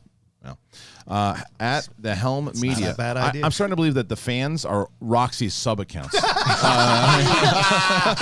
At the Helm Media. How about a weekend mailbag style show hosted by me and RB3? Also, Kayanda Sabrina. What does that mean? Kayanda? Ganda. Like, what's happening? Oh, okay. There you go. Chilling. All good. Yeah, Nico Suave Rigoli. I wonder if the Finstock Exchange is having this issues on Earth 38. That's the alternate Earth when Mara Kanopik was able to be at the New York's main event and nothing ever changed. So Dan versus Bibbs versus the Kid never happened. How long until the Finstock market crashes? Everyone's talking about it now. Nick NYC, who had put in a schmobot before. Silly Buffoon. Kristian, when you and Ellis were fighting yesterday, it reminded me of my own parents fighting over the stupid little things. Don't divorce Ellis. What happens to Brett? That's fun. John Carlo G. Jr. A guest came out of a theater to let me know that someone was on their phone. As soon as I went into the theater, I saw the person on the phone. Then I asked the person to get away, to put that phone away. They told me, "Oh, sorry, I was just subscribing to the Meaning of Podcast." That one got me. That's good. That one got me. And it's also in the read, I think, too. Yeah, that's fair. Taking of the source. Why not have Riley manage Dan and Rocha manage Ben? We've already addressed this before because it was too late at this point. Both competitors would have former singles champions and no bias. Yeah, it's too hard. There's no All right, bias. RB3. You know what to do. Hit the music. Oh wait, we're doing an overrun today. Christina, you sick of me yet? Oops. Keep Del Taco Spoon guy away from Skid Row for the safety of the homeless. I like Sabrina to be a respectful simp. See y'all next week. Yes, we'll see. Thank you, Soggy. Always nice to have you in there, Soggs. Knapsack's ponytail. People think it's funny, but it's really dark and runny diarrhea. Okay. What are we talking about? I don't know. JJ Winward. I'm more all right with the Whitney tour because the James Dean role is taking away a spot for a working actor. Yet the Whitney tour is creating opportunities in the events field. Plus, it's just like seeing an anniversary screening of Aliens in theaters. Well, wouldn't you say the same thing about the movie itself with James Dean? Because the gimmick itself, now, granted, you could put in somebody, a new actor with ability, but the gimmick of James Dean is likely to A, get that movie greenlit, B, people's curiosity will hit to see what it's going to be like, and if it's good, If it's good, it's going to be a whole new thing. They're going to be the people who changed the game.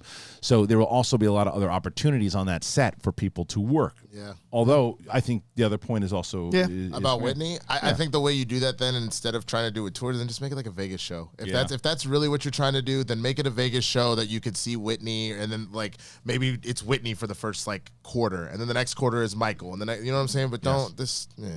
Yeah, it's hard to do. They have a Tina Turner show. They have all these other shows that have come up. Tina is alive. No, I'm saying you could do a Whitney show like that. Sure. I think someone's like playing Whitney. Yes. I was like, what are you doing? Also, how dare you? Yeah. JJ Winward, that was the one who just put that in. 8 jealous managers. Dan and Ben can play for themselves, but Ben is being handed an unexpected advantage here, like Sean and Vince versus Brett. I bet Ben and Tom were playing the whole time, and this isn't a sudden decision, just sudden to the founding fathers. Yep. It's interesting. Knapsack's ponytail, when you eat your favorite dish and you feel something switch to diarrhea. All right. Ecto guy, Roke is always dressed like he's going away for a weekend ski trip. But when he actually gets to the mountain, he spends the entire time at the lodge bar and he never goes skiing. Then when he gets home, he brags how great the slopes were. Pretty much. Story. Latinos don't ski. That's right. You don't catch us winning I've Olympic never medals. skied. That's right. We don't ski. You don't see us winning Olympic medals. Spain's never won an Olympic medal in skiing. But you'll go and enjoy the atmosphere. Absolutely. Yeah. And I'll never get on those skis. Marshall Weeks. Snowboard? Maybe snowboard. That'd be fun. Yeah, not at your age. You break a hip. Marshall Weeks. They did a Ronnie James Dio hologram tour. Not sure how it did, but I'm against it. I've never seen Dio, and going to a hologram show, it just seems wrong. Yeah. Yeah. I understand that sentiment. I really do. But I also, like I said earlier, I think it's about the future, and I think it's about getting people used to that. Excuse me. Getting people used to it, because if kids who don't understand that it's not morally wrong, but there's not something wrong about it. We know because we've seen a lot of footage of these people. We were around when Whitney was around, so it's like it's one of those things that you start to introduce it. It's like I said, it's the Blade Runner thing. It's the Back to the Future 2 thing. It's like it's that kind of new technology coming in. But let's go down to a younger age. Yeah. Would you and RB3, Sabrina, would you guys have issue if there's a Nipsey Hussle you're asking hologram? But you're asking essentially the same thing, but just in the... That's what I'm saying. Does it appeal to the... is it different because they've actually had an experience with But they have a consciousness at the point right now where it's still disturbing to them. Okay. Is that right? Yeah, no, I think even the movie idea with James Dean, I think is super weird. Just all of it. Even with Tarkin in Rogue One. Yeah. Yeah, I was... The Happy Valley just still throws you off. Yeah, I didn't love it. I wouldn't want to see Right, that. and I still don't... Yeah, but I also... The uncanny valley. Sorry, uncanny Happy Valley. Thinking about the show. Thinking about the show, sorry. But I still don't think that... I still think we're all in the same category. Yeah, okay. I'm talking about my 2-year-old. Right, who, when she grows up, and this thing's already been in the norm, she sees it and it's just a thing to her. It's been going on in her life. So when she sees it at 4 or 5, and let's say it's a Whitney Houston concert, she sees it, it's just a thing to her. You know what this is actually? And everybody, if you don't already, go watch Black Mirror. It's literally the Miley Cyrus episode of Black Mirror. Is the idea of and how fucked up it is, because she essentially she ends up in a coma and stuffed in this thing, and her mother is using her likeness as a hologram to sell all these tours. Wow. And they make new music based off of, she would talk about love, we'll change it to this word and like warp the whole shit. It just doesn't. Go ahead, Sabrina. And she's like conscious in it, so it's just like really freaky. So that's what throws me off. I knew that was in the back of my mind. I was trying to figure out why it was bothering me. And Yeah. Interesting. So weird. Knapsack's ponytail. Right here, girl, right here. Who also, again, says, when you're climbing up a ladder and you hear something splatter, I gotta run. All right, subscribe to the Meaning of Podcast. I missed the meaning of. We'll do, so if everybody can you guys all go to 12:30? Yeah. Sure. Everybody here? RB3? Are you able to? Yeah. Okay, we'll do 12:30 and then we'll call it out. Love you guys. See you later. We are coming up with a new idea how to restructure it. I'll go to this SEN page today. Richard Logan, how about in championship matches, no managers are allowed, just player versus player, so no excuse of managers, player one. Again, it's all dependent on the manager themselves. But I also think this was the point of season 7, that the managers were involved in all this stuff. Managers deciding to not be involved is kind of anti the whole point, in my opinion. I agree. Paul Denuzio, hashtag call to action. 1K, trying to get to 1,000 subscribers on CTV. So Mark Ellis got, it's probably higher now, but in his like first day, it was like 1.7 thousand views at its highest. I believe that the John Rocha episode will get close. I don't think so. Yeah. It's Mark Ellis. When are you People going on? Mark Ellis. March 2nd. March 2nd, okay. Subscribe to their channel, the Call to Action show, so you can see Rocha on there. We welcome, and you guys better ask him about this shit going down. We welcome after Kate and Mark, we have Winston on Monday, and then John the following Monday. We had to schedule Rocha 4th in that run for some reason. That's good. Is that Paul? Yes. You son of a bitch. Hizzle Darko. Can Sabrina use a 1940s voice and Petey Peppers talk about favorite scenes from? What is that all about? It's almost like this. See, I guess I saw the movie back in the 1920s, but hey, and it's like one of those kind of 1940s voice. I was hanging out with Rocha down by the soda pop machine. Yeah, exactly. I can't do any impressions, so that's good. it. That was good. So, P.S. Sabrina, come to the Atlanta show. Petey Peppers. I haven't done Petey Peppers since the big man passed, so I don't. It's like, and it was Joey. It's more like it's kind of goes back to Richard. Yeah.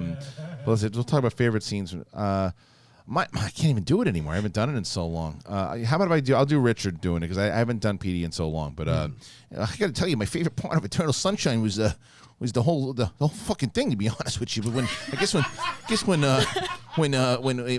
Ruffalo or the Incredible Hulk is bouncing up and down the bed with Spider-Man's girlfriend, I mean that was a good part of the movie. The next thing you know, there's people that had no faces. It was just fucking freaky, man. And then everything was going backwards and forwards, and they were racing shit. And I was like, holy shit! Feels like a night out drinking a lot of whiskey. That's good. He should do mini reviews on the I mean, channel. yes, Richard. Absolutely. I'm just gonna start calling him Richie, by the way. Yeah, good. Call him Richie. I like Richie. Yeah, Richie. It's nice to see you. You seen that movie? It's fucking brilliant, man. I was fucking drinking a chocolate milk the other day, watching it over and over again. They got trash unicorns. Trash unicorns. That's unbelievable.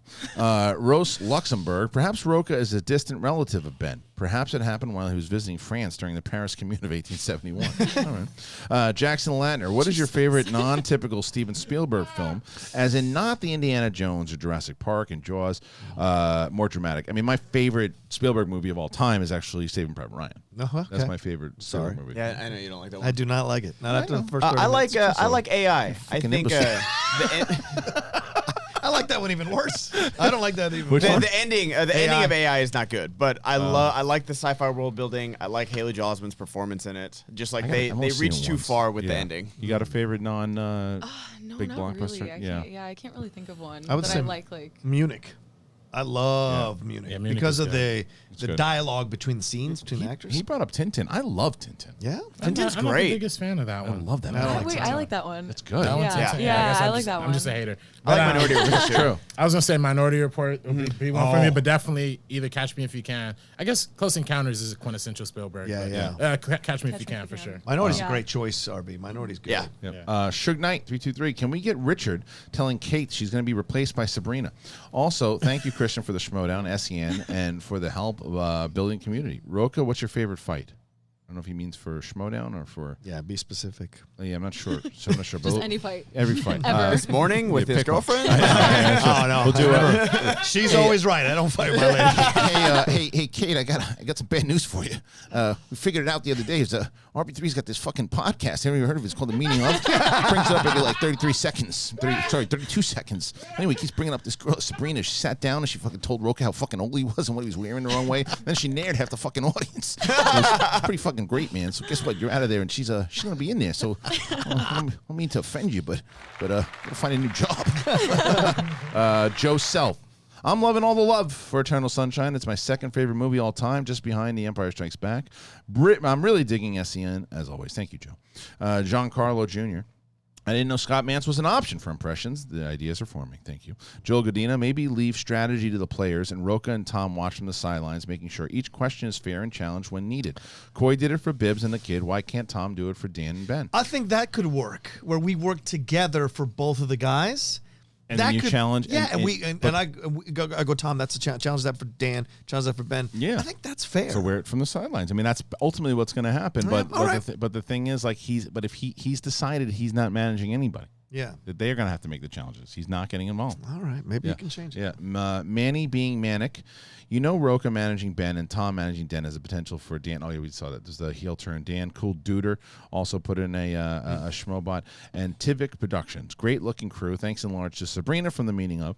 Always glad to catch you all live. Hoping Rocha isn't stinking up the room by shitting on Oklahoma again. Hashtag some people never forget. What happened? You were shitting on Oklahoma? No, I don't know what he's talking about. I don't know either. Who knows? It's weird. Well, you forget things in your own. He really hates that musical. Yeah. Sorry for the French on top. Fuck you. Kyle for the Schmodown.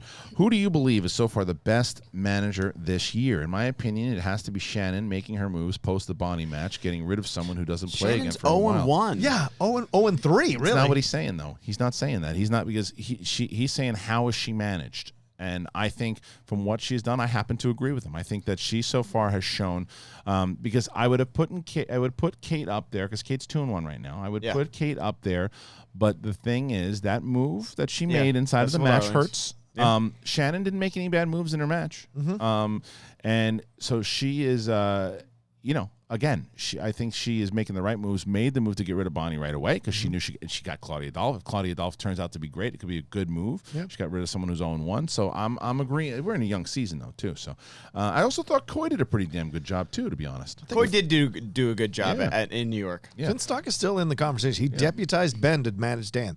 Those are the things you have to do. Yeah, and he was so great in New York, wasn't he? Tom deputized Ben. Right. Well, he deputized me first, then Ben when I couldn't go. The Lantern. I think $20 Schmobot is extremely generous for an impression, and I think it's the perfect spot for impressions to be at. That level helps you guys, gives you enough time to get through all the questions. I agree with you because there's just too many impressions right now. So I think we're going to change that probably sooner than later. John Carlo, who put in a Schmobot, exiled garlic. The First Amendment, has anyone seen the Chinese film Shadow? The action scenes are worth a watch, but the movie ain't great. What are your all favorite foreign films? We've mentioned that before, the foreign films. It's on Netflix. It's a beautifully gorgeous film. I saw it on Netflix. But I need to watch it. the story is boring AF, and that's the problem. The action scenes are incredibly well shot, but it's a boring story. And I love Asian films. Yeah, I mean, The Raid, again, is probably one of my favorite foreign films. So I just rewatched Hero last year. That's good movie. Beautiful looking. Gorgeous. Yeah, gorgeous really movie. Gorgeous. Do you have a favorite foreign film? Portrait of a Lady on Fire from this past year. Yeah, the new one. So, wow. so good. Okay. RB3? You've mentioned a few in the past. I can't think of like all-time favorite off the top. All right. Artsy Fartsy. I lost my job today, and I got an eviction notice. When I left work, I was run over by a car. The only silver lining is that I have this dark, depressive storm right now. Is subscribing to the Meaning Of podcast to listen to Sabrina's beautiful voice. We're gonna jump the gun one day, and it's gonna be a serious story. We're all gonna feel like assholes, though. Manny being manic. Here's an idea. You have planned to do a show with Brett and Kate. Maybe this companion show can be it. Well, you're in the right ballpark, but I don't think it's gonna be those two. Also, maybe tell people to stop sending in donations after a certain part in the show, so you can get through them at a place you feel comfortable with. Also, something that we'll talk about for sure. Mike Esk, who says, how about instituting a submission time limit, like if you were reading questions on air by 11 or 11:30? That was also a Schmobot that was read. Cool. Silly Buffoon. Harloff, I wondered why the discussion rose that maybe Brett and Goddard shouldn't play each other. Sure, the factions will go from 2-1 to 3-2, but nobody talks about the fact that the Den will get points regardless of the outcome. Isn't that more important? Well, no, because the thing is, it's not a necessary match as far as rankings go either. Because if there's one thing, like Ben and Dan are playing because there's no other route. Dan won a number one contender shot. Ben is the champion. That has to happen. If it happens in the tournament, it has to happen. If it's one of these things where there's other options out there, there's other people that they both can play. So it's not necessary to pair them up. As a booker, it doesn't make sense for me to do. So what's wrong with you? If judging what happened today, yes. If down the road if Ben wins and I play Ben for the title, Dan is in my corner. That's not your choice. If he wants to break the faction up, it's not your choice. We'll break the faction up off that. But it's not your choice. No, he's not handicapping me in this match. It's not your choice. No way. Yeah, then you're gonna have to demand the trade. Yeah. Yeah. It's not a choice. And like for me and Brett, like I just don't want people saying like, oh, Brett's gonna throw this match so Ben gets 3 points or vice versa or something like that. Like that's a championship match. It's different. Right. Silly Buffoon. Thank you. Hotel Nerd, Christian, who you are alone. Schmobot, thank you. Vernon Green, thank you for the tickets to Atlanta. You're welcome. Loved meeting you all in LA last year. Can't wait to see Rocha light up Hotlanta. Vernon from Tennessee. Yeah, Vernon won some tickets for the live event. Nice. There are now, I think, like between, I don't know, I haven't checked, but 10 to 12 tickets left. I don't know if anybody, because you guys going after each other, get some more. But the schmodownlive.com, you don't want to miss this match, man. Bateman versus Merle. Put the drama aside. It is going to be one of the greatest matches all time. Put the drama in the forefront for this bad boy. This isn't fake, by the way. People accuse that stuff, and I'm telling you right now, this is not fake. No. He's legit. You're more heated than Dan is. Yeah. Manny Beanie Manic. It's all about, in the words of the immortal Vin Diesel, it's about family, and I'm trying to build that for my channel. SWTOR Gaming. Thanks for everything. Thanks to Christian Ellis, Winston, RB3, Rocha, Goddard, Kate, Brett, Roxy, Riley, #SEN family. Thank you so much. And we also put Prince That Wasn't Promised and Anthony Nugent put in Schmobots. Mike Grip. Tier system plus an expansion show sounds like a good plan. Love the show as it helps me through the overnight work shifts. You mentioned about wanting the show to be fun. Yesterday's was more comedy and donations heavy, and it was still enjoyable. Maybe so, but you also got to remember that's a producer side and how it looks and how it feels. Silly Buffoon, what did you think of Rick Honk's Schmodown debut? I thought he was promising. That goes live today, by the way. In just an hour and a half. It's the team of Real Rejects, and I forgot the name of Cuckoo's Mess, and they are playing today. It's going to be a really good match. You got the Dungeon versus the Quirky Mercs, which at the time they were still known as a different name, but that'll be changed. Haunted Spanish Talk with Rocha and Sabrina. And Ben on the side trying his best. Well, I'm okay with that. It's $1. Okay. Greg Mack. Hey, Christian, love this show to you and the crew. You guys are the best and provide a ton of entertainment. I like the increase into the donations. Any word on a Patreon for the show itself? Keep killing it. Yes, there is news. So that will start. David Michael Frank is actually working on it. Today they were supposed to have a meeting, but it'll probably be tomorrow. And they're going to we're going to be launching that pretty soon. Probably we're looking to launch the SEN Patreon One of the itself best March foreign 1st. thrillers I have seen was a Japanese movie called Chaos. It glued my eyes to the screen before Taken. Also, has anybody seen the movie by Takeshi Kitano called Brother Young Omar Epps is in it? No, did you see it? I interviewed Epps, and we talked about that film. When he came in. Okay, and he talked did about you like that. it? Oh, I love Brother. Okay. It's a good film. It's a good introduction to Takeshi Kitano as well. That's awesome. Manny, there's like 4 more left in the Streamlabs, and then we'll see if there's any super chats. We'll see if we can. If not, then we'll probably do the rest of them tomorrow. Manny being Manic. Have you guys seen the latest Kylo Ren comic? It goes with Ben. In it. Ben goes with Luke to the High Republic Jedi outpost where they find a holocron, and Ben activates it, and it's Revan. Oh, that's awesome. He says, listen to the Meaning of Podcast and subscribe to Gaming. That was good. I don't know if that actually happens inside of it now, but that one got me. The Meaning of is now canon in Star Wars. It is. Soggy Mini Muffins who put in a Schmobot. And again, Tongue Punch Fart Box comes in. Rocha on a snowboard. Didn't he break a leg using VR? Almost, right? Oh, I didn't know. Josh McCouga pushed me into concrete. Yeah. Manny Beanie Manic again. Rocha's top heel stable of Rocha was managing the most wanted. By the way, I don't ski. I don't like the cold too much, but I live in New York. Go figure. Hold on. I'm getting a text from RB3. Subscribe to the meeting.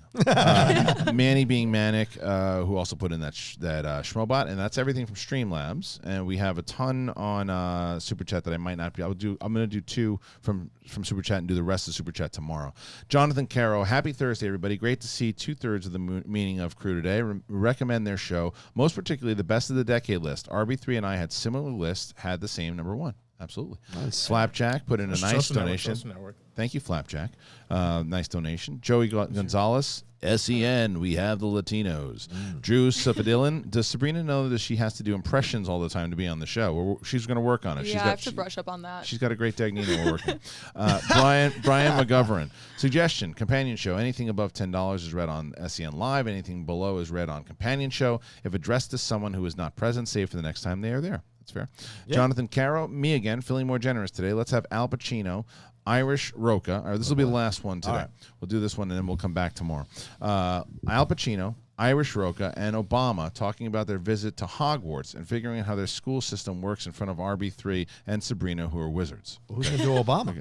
Oh yeah, he's gone. No, Obama's gone. Do it. There's no Obama. So what do you do? Nothing. You I don't already do got the song. impressions. Good. Yeah. All right, let's see. I'll have to do two. I'll have to do. I'll do two. Yeah, I can't I'll do do two. Dumbledore. You I'll have do to, two. like, you know Yeah, what I mean? I'm gonna do Richard Harris's Dumbledore. I'll do I could start. potentially do Obama if needed. What's Do the your Luke parameters? Skywalker? That cracked me up. It is Obama, Irish Rocha, and Pacino talking about their visit to Hogwarts and figuring out how their school system works in front of RB3 and Sabrina, who are wizards. All right, let's play the music. All right. Ready? Okay. We're here looking around. Snakes up and down the walls, left and right. I don't know what's going on. Am I a wizard? A magician? Ha! And what about that hat? What is that hat? What right does that hat have to tell me what house I belong in? It's my life! I won't be told by some terrible hat from 19 God knows when what house I belong in! See, the way it works is you get the wand, you put it that way. You move it to the right and then left. Okay, but which way is it going? I don't do flicks and I don't do swishes. No That's for sure. That's for sure. No flicks, no switches. Ha! What do you think, guys? Cool. Yeah. RB3, hit it. Yeah, that works too. All right, ladies and gentlemen, we got through a lot. We got through a lot today, and I think we started to develop a new style. Thank you for you guys. Thank you for developing it with us. Thank you for the cool people. Thank you for the good ones. Thank you for the part of the community that makes us want to do this every day. Again, if you are not part of that, please go away and go to a different show. We'd like you to move on. We want to stick with those people today that were involved today in both chats, in the Streamlabs chat and Super Chat, and the regular chat, everybody who's really getting involved. Thank you. And go on over to the Facebook group. Let's have a conversation about what we should do. I'd like to thank you. Sabrina, thank you for coming. Will you join us again? Much. Yeah, of We'd course. love to have you. Ben Goddard, Winston Marshall, John Rocha, the great RB3. Ladies and gentlemen, we'll see you tomorrow. We'll get to the rest of those Super Chats tomorrow as well. Thank you. Woo.